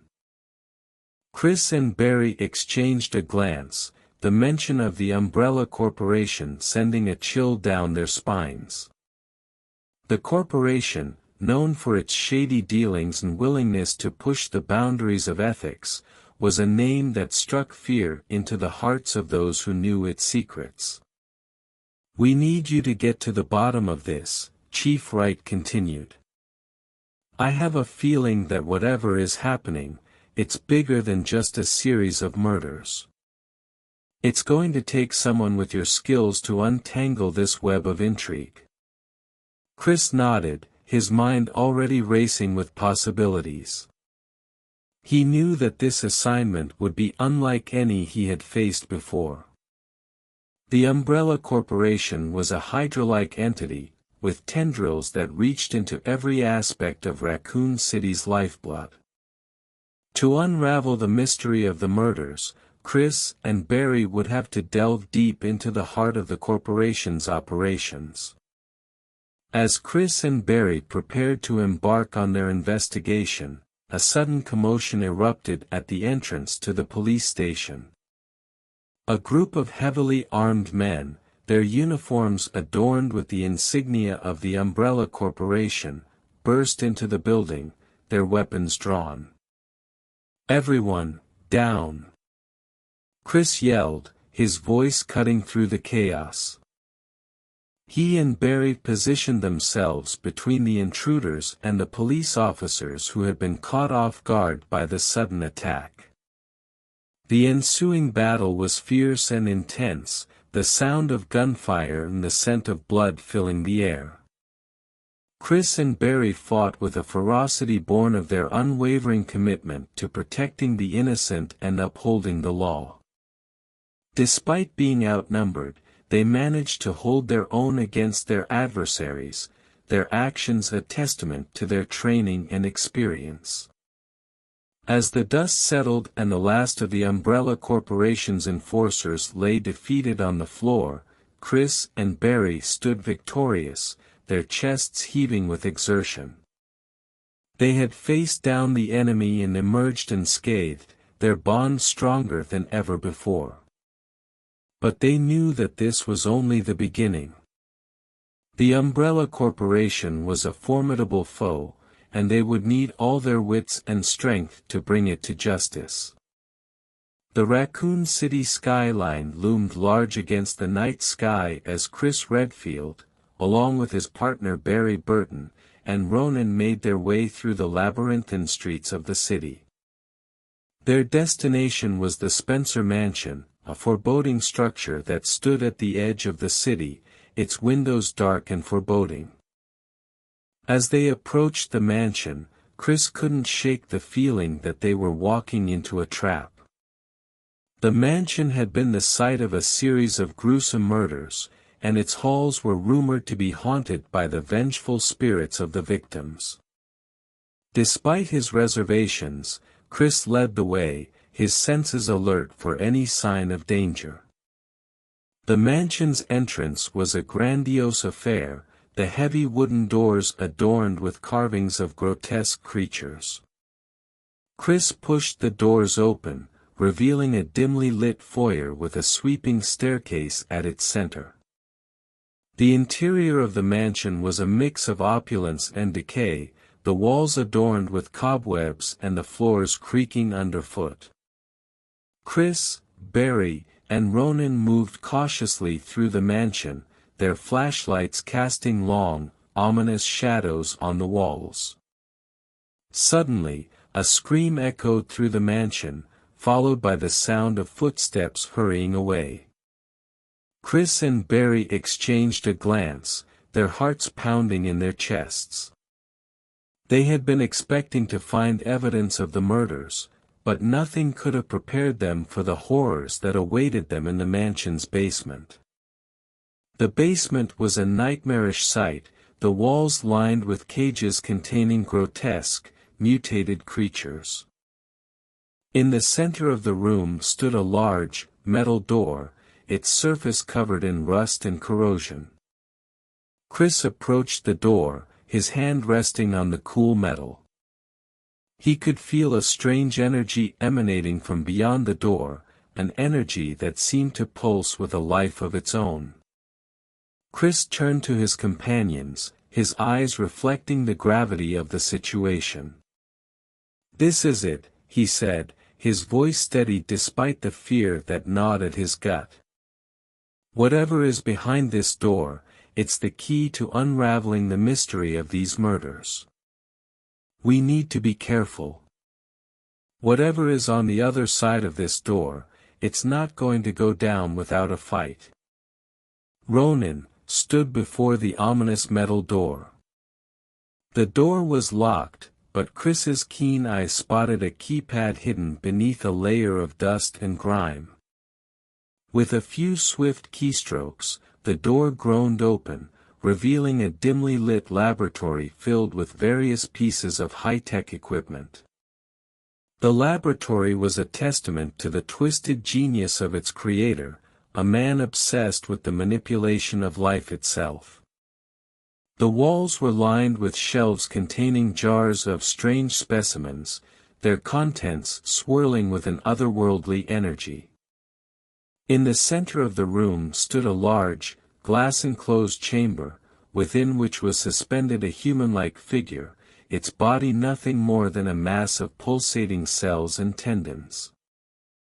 Chris, Barry, and Ronin moved cautiously through the laboratory, their senses heightened by the eerie silence that enveloped the room. They approached the glass chamber, their eyes fixed on the strange creature suspended within. As they drew closer, the creature's eyes snapped open, revealing themselves to be a pair of deep, amber-colored orbs that glowed with an unnatural intelligence. The creature began to move, its limbs twisting and contorting in ways that no human body was capable of. It floated towards the glass chamber's door, its movements guided by an unseen force. Chris, Barry, and Ronin stood their ground, their weapons at the ready, prepared for whatever might come their way. Suddenly, the laboratory was plunged into darkness, the emergency lighting flickering erratically. The creature's glowing orbs vanished, leaving the darkness filled with unseen threats. Chris, Barry, and Ronin found themselves disoriented, their sense of direction compromised by the sudden lack of light. As their eyes adjusted to the dark, they became aware of a series of eerie, high-pitched whines emanating from the shadows.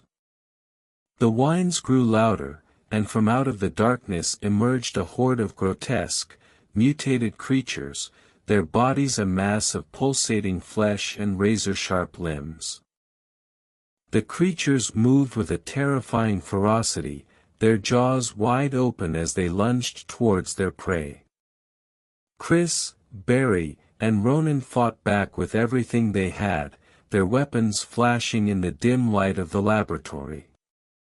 But there were too many of them, and despite their valiant efforts, they found themselves surrounded and outnumbered. The laboratory was a battleground, the air filled with the sounds of chaos and destruction. Chris Redfield, Barry Burton, and Ronin fought for their lives, their movements a blur of speed and precision.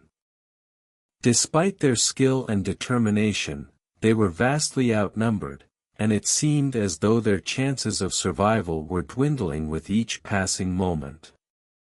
Suddenly, a loud crash echoed through the laboratory, followed by the sound of glass shattering.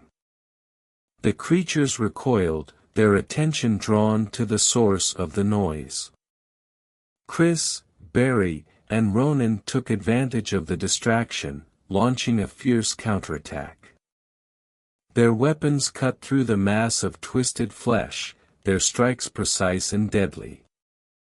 As the battle raged on, Chris found himself face to face with one of the creatures. It was larger than the others, its body a mass of bulging muscles and razor-sharp claws. Chris's weapon was knocked from his hand as he grappled with the creature, his every move countered with brutal efficiency. In a desperate bid for survival, Chris reached out and grabbed hold of one of the creature's arms, using all his strength to twist it aside. The creature stumbled backwards, giving Chris the opportunity he needed. With a swift and decisive motion, Chris delivered a brutal kick to the creature's midsection, sending it crashing to the floor. The other creatures turned their attention back to Chris, their eyes filled with a hunger for human flesh. But before they could attack, a powerful voice boomed through the laboratory, echoing off the walls and ceiling. "Enough," it commanded, the sound waves reverberating through the very foundations of the building. The creatures paused, their movement ceasing as they turned to face the source of the voice. Standing before them was Ronin, his body glowing with an otherworldly energy. His eyes blazed with a fierce determination, and his hands were held out before him, palms facing upwards. "You have served your purpose," Ronin declared, his voice echoing through the laboratory. "Now, you will return to the depths from whence you came."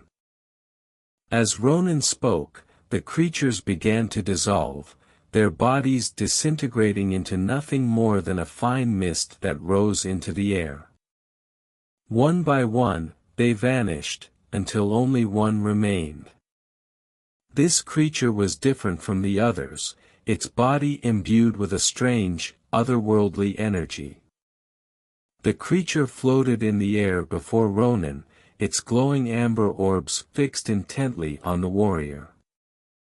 For a moment, the two locked eyes, each sizing the other up, searching for any advantage that might give them the upper hand. Then, with a swift and decisive motion, Ronin raised his hand, and a blade of pure energy sprang forth from his palm. The blade of energy sliced through the air, a brilliant flash of light illuminating the dimly lit laboratory. The creature attempted to dodge, but Ronin's attack was too swift, too precise.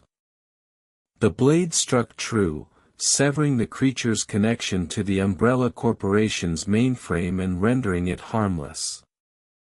With the immediate threat neutralized, Chris and Barry approached Ronin, their faces etched with a mixture of awe and curiosity. "Who are you?" Chris asked, his voice filled with a sense of wonder. "I am Ronin," Ronin replied, his gaze fixed intently on the two agents. "A protector of the innocent and a vanquisher of evil.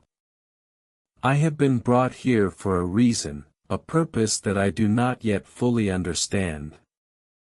Chris and Barry exchanged a glance, their minds racing with questions.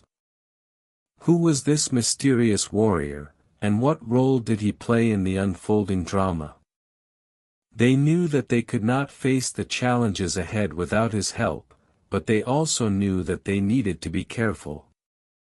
Ronin's true intentions were still unknown to them. As they stood there in the dimly lit laboratory, the reality of their situation began to sink in. They were trapped in the Umbrella Corporation's secret facility, surrounded by the remnants of the twisted experiments that had been conducted within its walls. The creatures that they had faced were merely the tip of the iceberg, a mere sampling of the horrors that the corporation was capable of unleashing upon the world. Chris, ever the strategist, began to formulate a plan. They needed to escape the facility and bring the Umbrella Corporation to justice. But to do so, they would need all the help they could get. With that thought in mind, he turned to Ronin and spoke in a voice that was both firm and respectful. "We need your help," he said, his eyes meeting Ronin's. "Will you stand with us, Ronin? Will you help us stop the Umbrella Corporation before it's too late?" Ronin's response was immediate and unequivocal. "I will aid you in any way that I can," he declared, his voice echoing through the laboratory. "For I am Ronin, and I do not stand idly by when the innocent are threatened." The decision to trust Ronin with their lives was not taken lightly by Chris Redfield and Barry Burton. They had seen firsthand the power and skill that the warrior possessed, and they knew that he could be a valuable ally in their fight against the Umbrella Corporation. But they also knew that they could not afford to underestimate him. Ronin was a wild card, and his ultimate allegiance was still very much in question. As the three of them stood together in the laboratory, the tension in the air was palpable. The fate of Raccoon City, and indeed the entire world, hung in the balance. The Umbrella Corporation was a Hydra-like entity, with tendrils that reached into every aspect of society. To defeat it, Chris, Barry, and Ronin would need to be willing to make the ultimate sacrifice. With a shared sense of purpose, Chris, Barry, and Ronin set out to destroy the research data that was stored within the laboratory. The data was the key to the Umbrella Corporation's power, and without it, the corporation would be reduced to nothing more than a mere shell of its former self. As they navigated the labyrinthine corridors of the laboratory, they encountered a series of complex security systems designed to prevent anyone from accessing the research data. But Ronin, with his advanced knowledge of combat and technology, was more than a match for the corporation's security measures. Using a combination of his combat prowess and his deep understanding of the intricate workings of the laboratory's security systems, he was able to bypass each and every obstacle that stood in their way. Finally, after what seemed like an eternity, they reached the central server room, where the research data was stored. The room was heavily fortified, with walls made of steel and a ceiling that was reinforced with layers of heavy-duty armor plating. But Ronin was undeterred. With a swift and decisive motion, he raised his hands, and a wave of energy shot forth from his palms, shattering the reinforced door and granting them access to the server room. Inside the server room, they found rows upon rows of computer servers, their screens blinking with a menacing red light. The servers were the heart of the Umbrella Corporation's research operations, and destroying them would be a blow from which the corporation would never recover. Chris, Barry, and Ronin moved through the server room with a sense of urgency. They knew that they did not have much time to waste, as the Umbrella Corporation's security teams would surely be alerted to their presence within the laboratory. They worked quickly and efficiently, their movements synchronized and precise. Chris and Barry set to work on the computer servers, their fingers flying over the keyboards as they bypassed the complex security protocols that protected the research data. Meanwhile, Ronin stood guard, his senses alert for any sign of danger.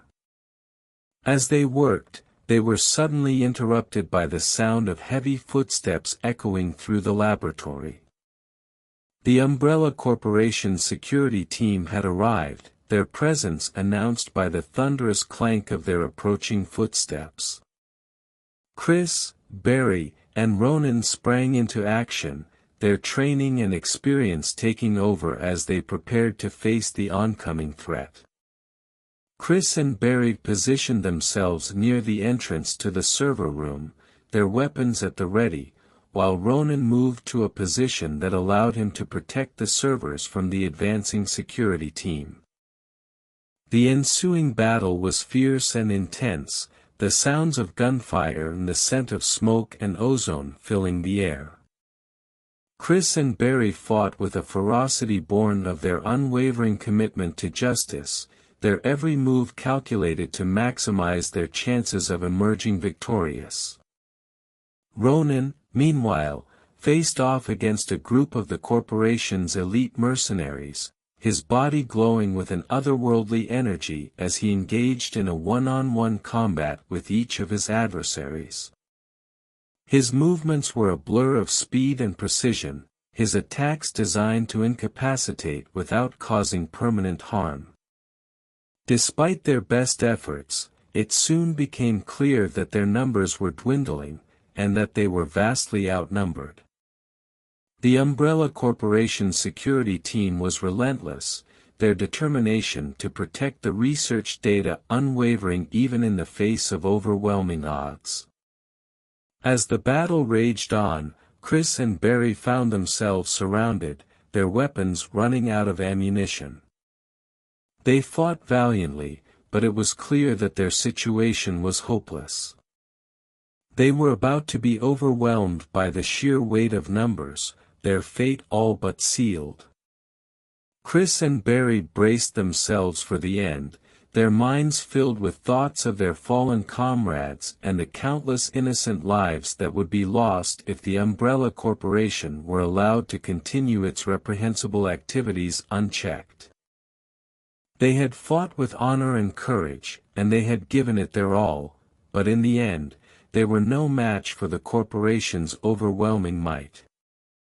Just as all hope seemed to be lost, Ronin stepped forward, his eyes fixed intently on the leader of the security team.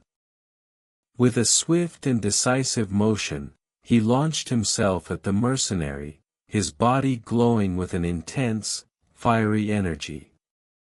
The two clashed in a burst of light and sound, their combat a spectacle of raw power and unyielding determination. The mercenary was a formidable opponent, his body enhanced with the corporation's latest biotechnology. But Ronin was undeterred, his every move calculated to exploit the mercenary's vulnerabilities. With a series of swift and precise strikes, he was able to gain the upper hand, his attacks forcing the mercenary to retreat. As the battle between Ronin and the mercenary raged on, Chris and Barry used the opportunity to make a break for the exit. They knew that they could not defeat the Umbrella Corporation on their own, and that their only hope of survival lay in making a run for it and seeking help from the outside world. They dashed through the laboratory, their hearts pounding in their chests as they navigated the maze-like corridors that led to the surface. Behind them, the sounds of the ongoing battle echoed through the facility, a grim reminder of the price that had been paid for their freedom. Finally, after what seemed like an eternity, they emerged into the cool, night air. They looked back at the laboratory, its lights dimming as the power was shut down by Ronin. They knew that their fight was far from over, but for now, they had secured a much-needed victory. The Umbrella Corporation had been dealt a significant blow, and its days of unchecked power and oppression were coming to an end. The Umbrella Corporation's headquarters, a towering edifice of glass and steel, stood as a testament to the corporation's power and influence. But today, the corporation faced a crisis of unprecedented proportions. Ronin, the mysterious warrior who had been brought in to stop the corporation's nefarious activities, had managed to infiltrate the heart of the corporation's operations and destroy the research data that had been the source of the corporation's power. As the news of the destruction of the research data spread throughout the building, a sense of panic and desperation took hold among the corporation's top executives. They knew that without the research data, their ability to carry out their plans for world domination was in jeopardy. They needed to act quickly to rectify the situation, to find a way to restore their power and control. In the boardroom, a hushed conversation took place among the corporation's highest-ranking officials. The room was filled with tension, the air thick with the weight of the impending crisis. The officials discussed possible solutions to their predicament, their voices hushed and urgent. Among them was a man named Albert Weskier, a brilliant scientist and engineer who had been instrumental in the development of the corporation's bioweapons program. Weskier was a man of immense talent and ambition, his intellect unparalleled in the fields of genetics, biochemistry, and nanotechnology. He was also a man consumed by a desire for power and control over the forces of life and death. As the conversation in the boardroom continued, Weskier's mind raced with possibilities. He knew that the destruction of the research data was a significant setback for the corporation, but he also knew that it was not an insurmountable obstacle. With his expertise and resources, he was confident that he could find a way to restore the corporation's power and position of dominance. The decision was made to send a team of top-level scientists and security personnel to the site of the research data's destruction. Their mission was to locate and recover any remaining fragments of the research data and to eliminate the threat posed by Ronin and the STRS team that had helped him carry out the destruction of the data. As the team prepared to depart, Weskier was filled with a sense of anticipation. He knew that the challenges ahead would be formidable, but he also knew that he was more than capable of overcoming them. He was a man who had faced down death on numerous occasions and had emerged victorious every time. He was a man who had been shaped by his experiences and had emerged stronger and more determined than ever before.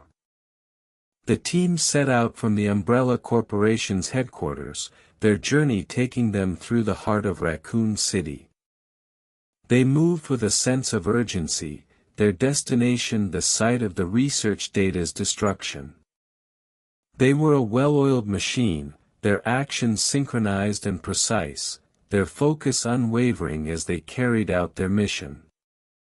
The team journeyed through the city, they were unaware that they were being watched. Ronin, along with Chris Redfield and Barry Burton, had set up a surveillance point in an abandoned warehouse on the outskirts of the city.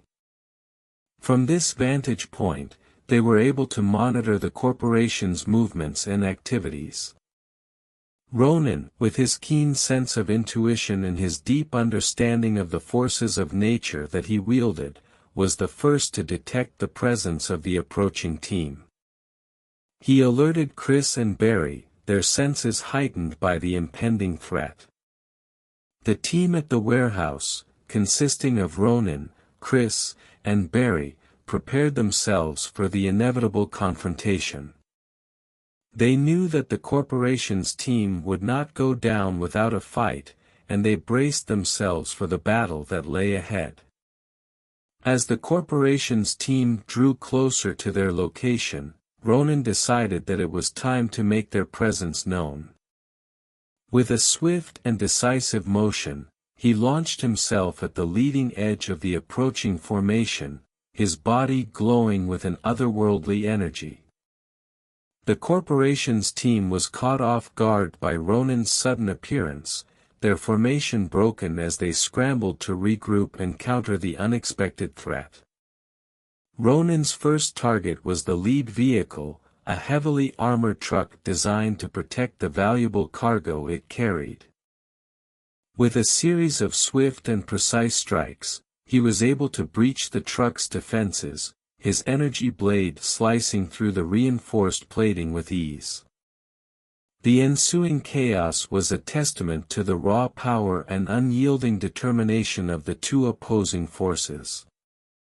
The battle raged on, each side determined to emerge victorious.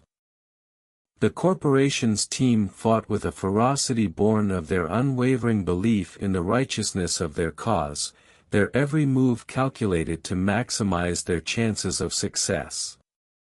Ronin, Chris, and Barry, on the other hand, fought with a sense of justice and a deep-seated desire to protect the innocent and uphold the law. They moved with a fluidity and grace that belied the ferocity of their attacks, their every move a testament to their training, experience, and unwavering commitment to their cause. The battle between the corporation's team and the team led by Ronin raged on, the two forces locked in a deadly struggle that seemed to echo the ancient conflicts of legend and lore. The air was thick with the sounds of combat, the scent of gunpowder and ozone mingling with the sweat and blood that stained the air with a grim reality. Ronin, his body a blur of motion as he weaved through the chaos, found himself face to face with the leader of the corporation's team, a cold, calculating man known only by his codename, Nemesis.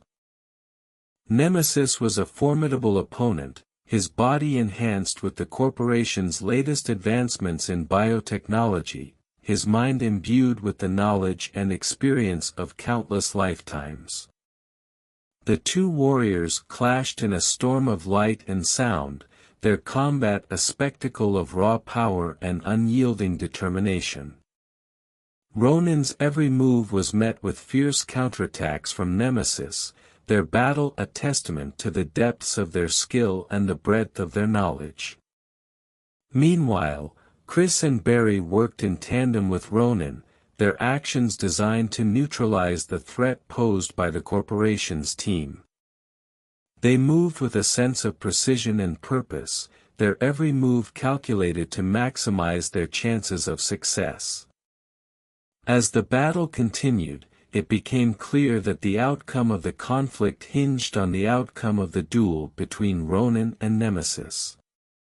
The fate of Raccoon City, and indeed the entire world, hung in the balance as the two warriors fought for control of the future.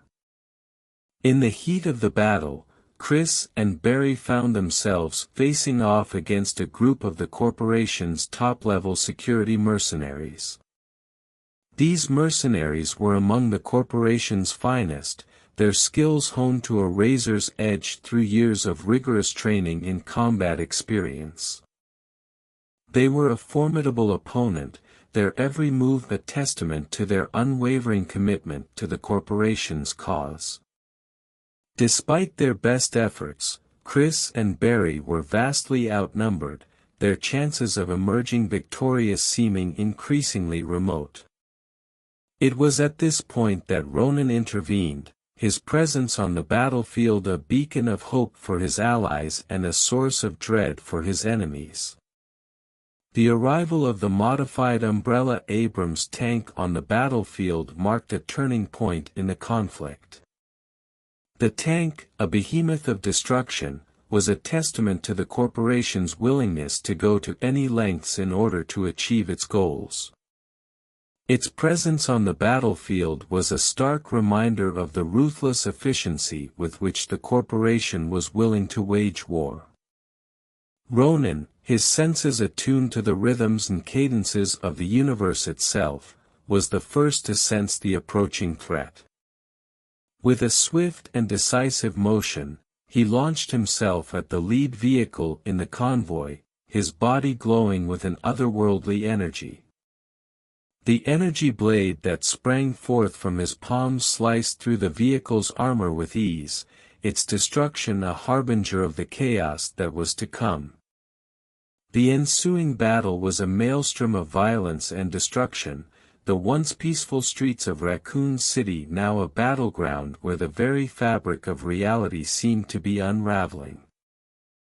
The corporation's forces fought with a ferocity born of their unwavering belief in the righteousness of their cause, their every move calculated to maximize their chances of success.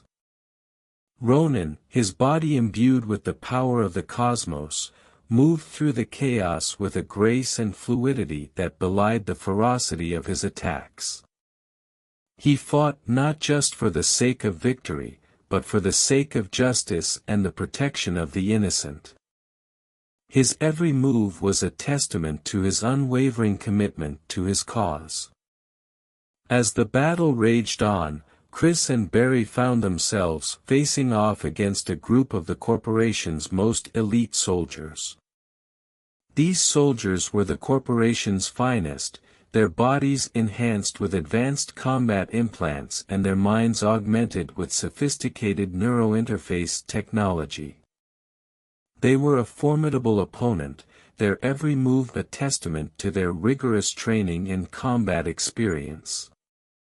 Despite the odds stacked against them, Chris and Barry fought with a courage and determination that inspired those around them. They moved with a sense of precision and purpose, their every action designed to neutralize the threat posed by their adversaries. The battle between the forces led by Ronin and the corporation's elite team reached its crescendo as the two sides clashed in a frenzy of violence and destruction. The air was thick with the sounds of combat, the scent of gunpowder and ozone mingling with the sweat and blood that stained the air with a grim reality. Ronin, his body a blur of motion as he weaved through the chaos, found himself face to face with the leader of the corporation's elite team, a man known only by his codename, Albert Weskier. Weskier was a formidable opponent, his body enhanced with the corporation's latest advancements in biotechnology, his mind imbued with the knowledge and experience of countless lifetimes. The two warriors clashed in a storm of light and sound, their combat a spectacle of raw power and unyielding determination. Ronin's every move was met with fierce counterattacks from Weskier, their battle a testament to the depths of their skill and the breadth of their knowledge. Despite the ferocity of their combat, it was clear that Ronin held the upper hand. His every move was precise and calculated, his attacks designed to neutralize Weskier's formidable abilities without causing unnecessary harm. Weskier, on the other hand, was driven by a cold, calculating logic, his every action motivated by a desire to eliminate Ronin and secure victory for the corporation. As the battle continued, Chris and Barry worked in tandem with Ronin, their actions designed to support him in his duel with Weskier. They moved with a sense of precision and purpose, their every move calculated to maximize their chances of success. In the end, it was Ronin's superior combat skills and the depth of his power that proved to be too much for Weskier. With a swift and decisive motion, Ronin delivered a series of precise and calculated strikes that forced Weskier to retreat, leaving behind a trail of destruction and despair. The defeat of Weskier marked a significant turning point in the conflict, a moment that would be remembered for generations to come. The corporation's grip on Raccoon City was slipping, its power and influence waning in the face of the indomitable will and determination of Ronin and his allies. The defeat of Weskier and the subsequent retreat of the corporation's forces did not signal the end of the conflict. The city of Raccoon City was still reeling from the battle, its streets littered with the bodies of the fallen and its buildings scarred by the relentless onslaught of the corporation's military might. Ronin, Chris, and Barry, along with the remaining members of S.T.A.R.S.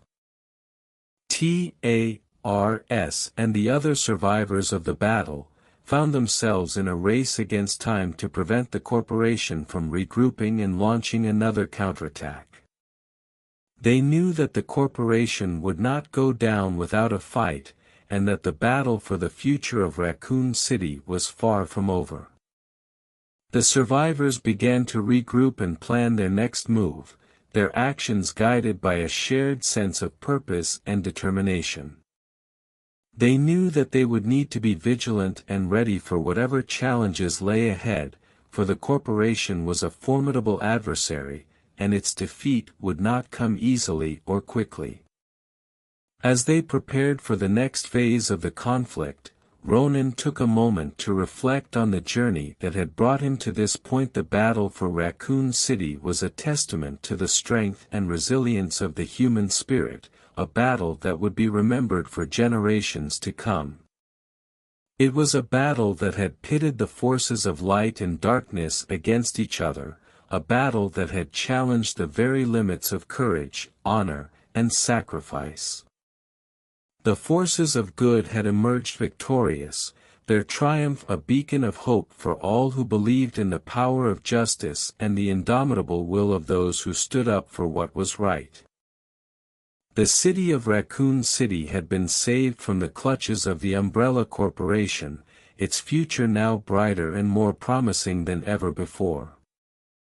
The Umbrella Corporation's headquarters, once a symbol of power and control, now stood as a testament to the corporation's downfall.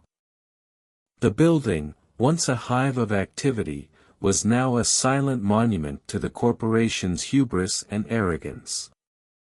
The once mighty corporation had been reduced to nothing more than a shell of its former self, its power and influence stripped away by the indomitable will of Ronin and his allies. As the survivors of the battle began the process of rebuilding and recovery, they could not help but reflect on the journey that had brought them to this point.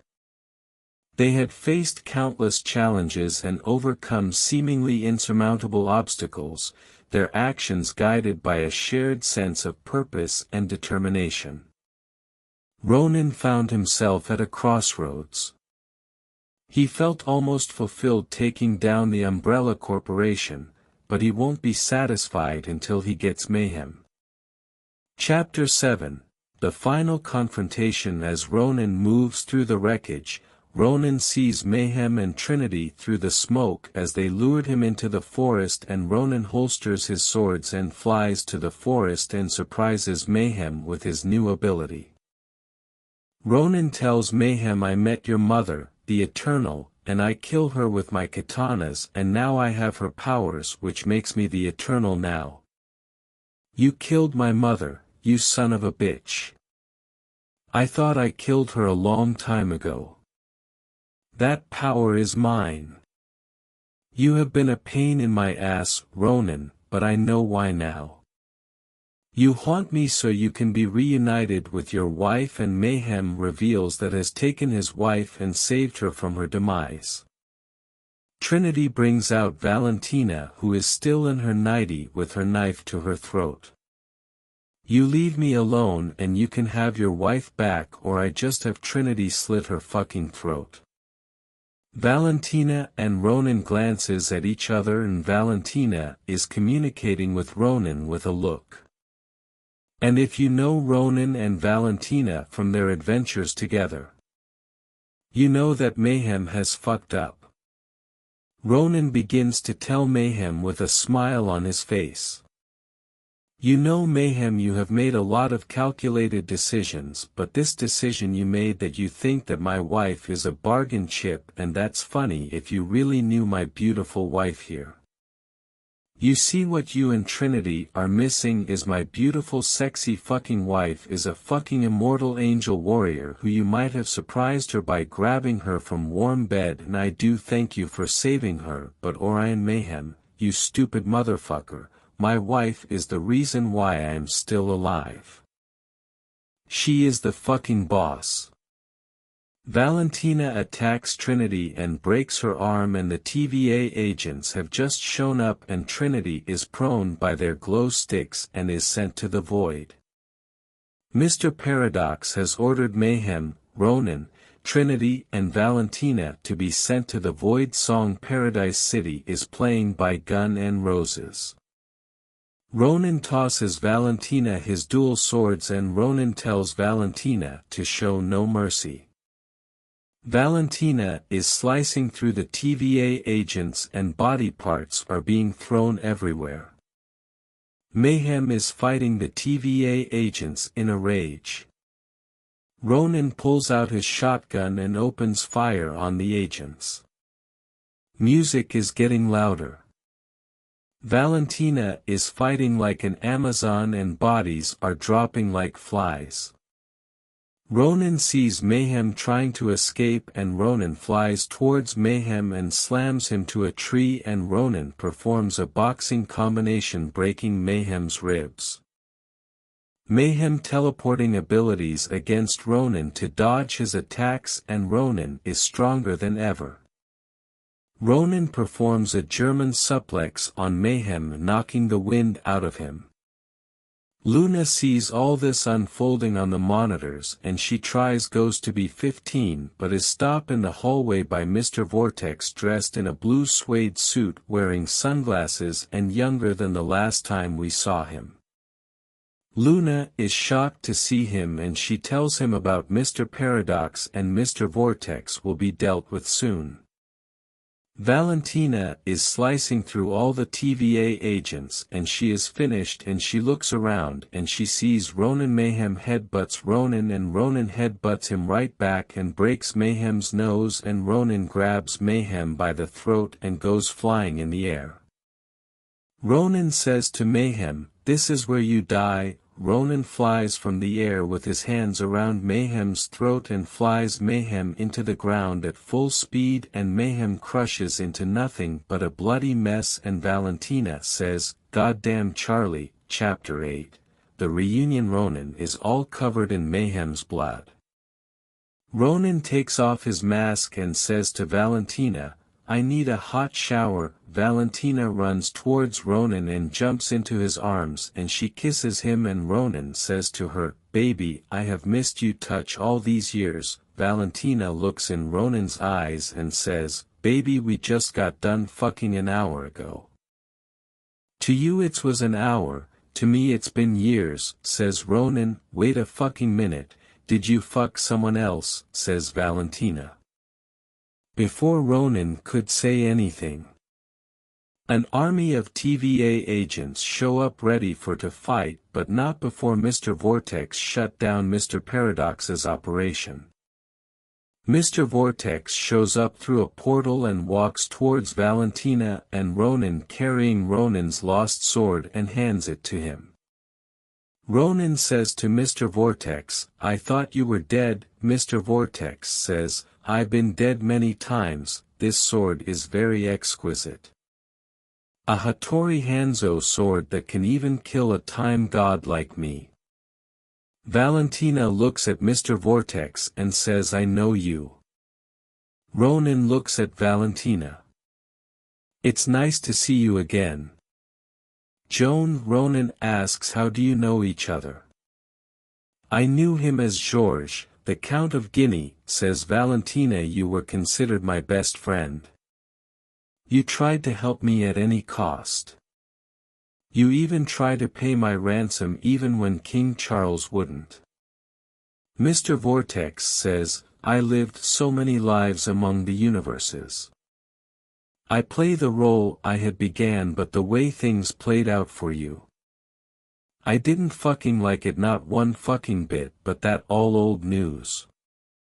Mr. Vortex asks them to follow them through the portal and as they go through starts walking through the halls of TVA. Luna introduces herself to Valentina and she gives her a change of clothes. Mr. Vortex, Valentina, Ronin and Luna are walking towards the TVA monitors where Valentina is looking around and she sees for a quick second a man in a red-black suit talking to a man known as Mr. Paradox, and the man in the red-black suit is Deadpool, and the storyline that is happening is the Deadpool and Wolverine storyline, but that a whole nother story in blockbuster movie and best movie of the fucking year. Anyway, Mr. Vortex goes into his office and pulls out a cigar. Valentina and Ronin are in a private room while Valentina is getting dressed and Ronin is watching her. Valentina is dressed and says, "You know you never asked my question, did you fucked anyone else, huh Charlie?" Ronin walks up to her and says, "Do you remember the show we used to watch together called Quantum Leap?" Valentina says, "I get it, you had to be whatever you had to be at the moment, and I was dead in your eyes." Ronin says, "You weren't never dead in my eyes." Ronin grabs her face and kisses her and says, "I was across the universes for days, but now looking at those monitors it was for years. I had always love and always love you as I do any, and I always told you that, but I have met many more love over the years, but no one has ever come between my first two love of my life. I am a fighter, also a weapon, but I am also a lover." Valentina says, "I also feel the same way, and I have many lovers after my execution, because before that I was devoted to God, and it's crazy how my father is one first sons of God and that my grandfather is God, and he let me burned at the stake and let me a martyr, and when I was reborn as an immortal I promised that I will love as many as possible and fight for the innocents, and at this time, Charlie Brewster, you are mine and I am yours, and if we die and we die together." And Valentina kisses Ronin. Moments later Valentina and Ronin are in Mr. Vortex's office and Mr. Vortex is sitting at his desk finishing up smoking a cigar and says, "Thank for finally shutting down that motherfucker, Mayhem. I would rather had him erased in the void, but he was such an asshole." Ronin says, "Where do we go from here, Vortex?" The camera focused on Mr. Vortex while your universe is gone and rewritten and the legend of the Blood Ronin and No Mercy is completely erased. Joan never becomes Valentina nor is a daughter of Angel and you never recovered from your death. Valentina flashes back to being burned at the stake and says to Mr. Vortex, "I died at the age of 19 without ever finding love. That is horrible, and I still remember the feeling of being on fire, nothing but pain." Valentina cried and Ronin consoles her while Mr. Vortex continues talking. "Charlie, you don't survive your wounds from Rick Shane. There is no sledgehammer, no Mr. Violence. The time traveler has been erased." Raphael stayed watching over his subjects as it should have been. "But now you two shouldn't exist. You should be in the void, but it would be a waste.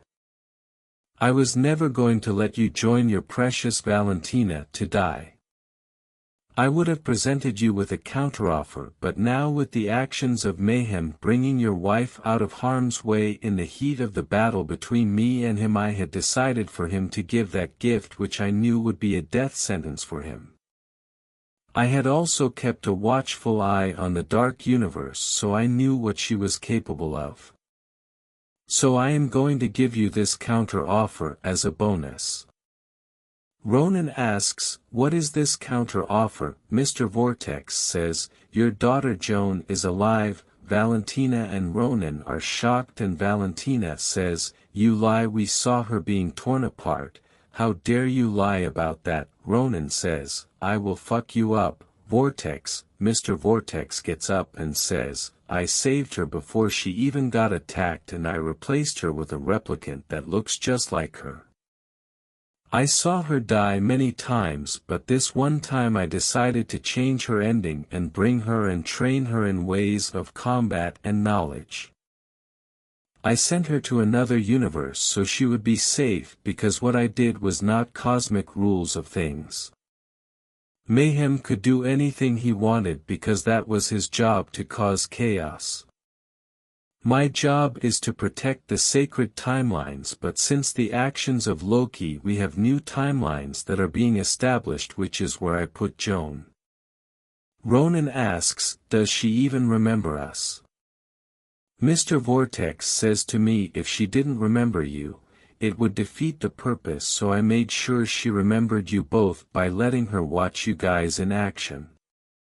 Fighting to save the world before and after she was born. She knows of your music, Charlie. I had to tell her you both died so she could live her life freely without spending her life looking for you." Valentina says, "Where is she?" Mr. Vortex walks out the office towards the monitors and Luna is standing in front of the monitors, and Mr. Vortex asks Luna to pull up the Earth 3, also known as Beyond Universe, and locate Joan Brewster.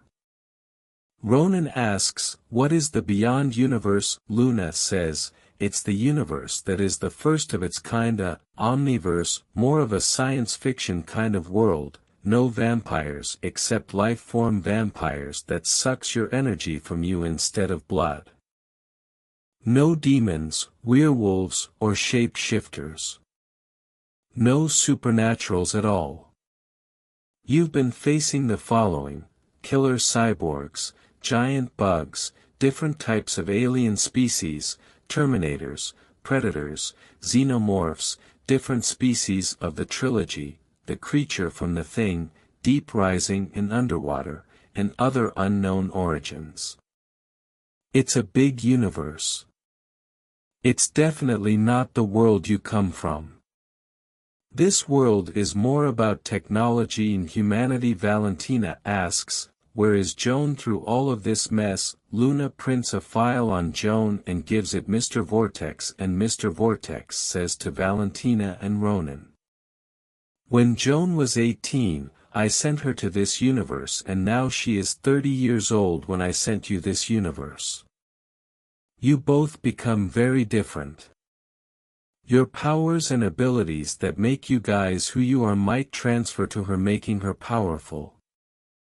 I have seen this with most superhero like Logan aka the Wolverine. When they made a clone of him, she had his life force and which he had regeneration abilities like you, but he lost that with her.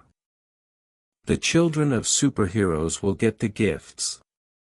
Ronin says, if that's the way it's gotten to be, I am all right with that. Valentina says, I give my all life and what I am to her freely, so we are ready to see her. Mr. Vortex says, you might want to stock up on some weapons and get a new suit because you are going to need it, especially when you might not have all of your abilities. Ronin goes to the armory with Valentina and she is like a kid at a candy store. Mr. Vortex is having Ronin and Valentina a new tactical suit made.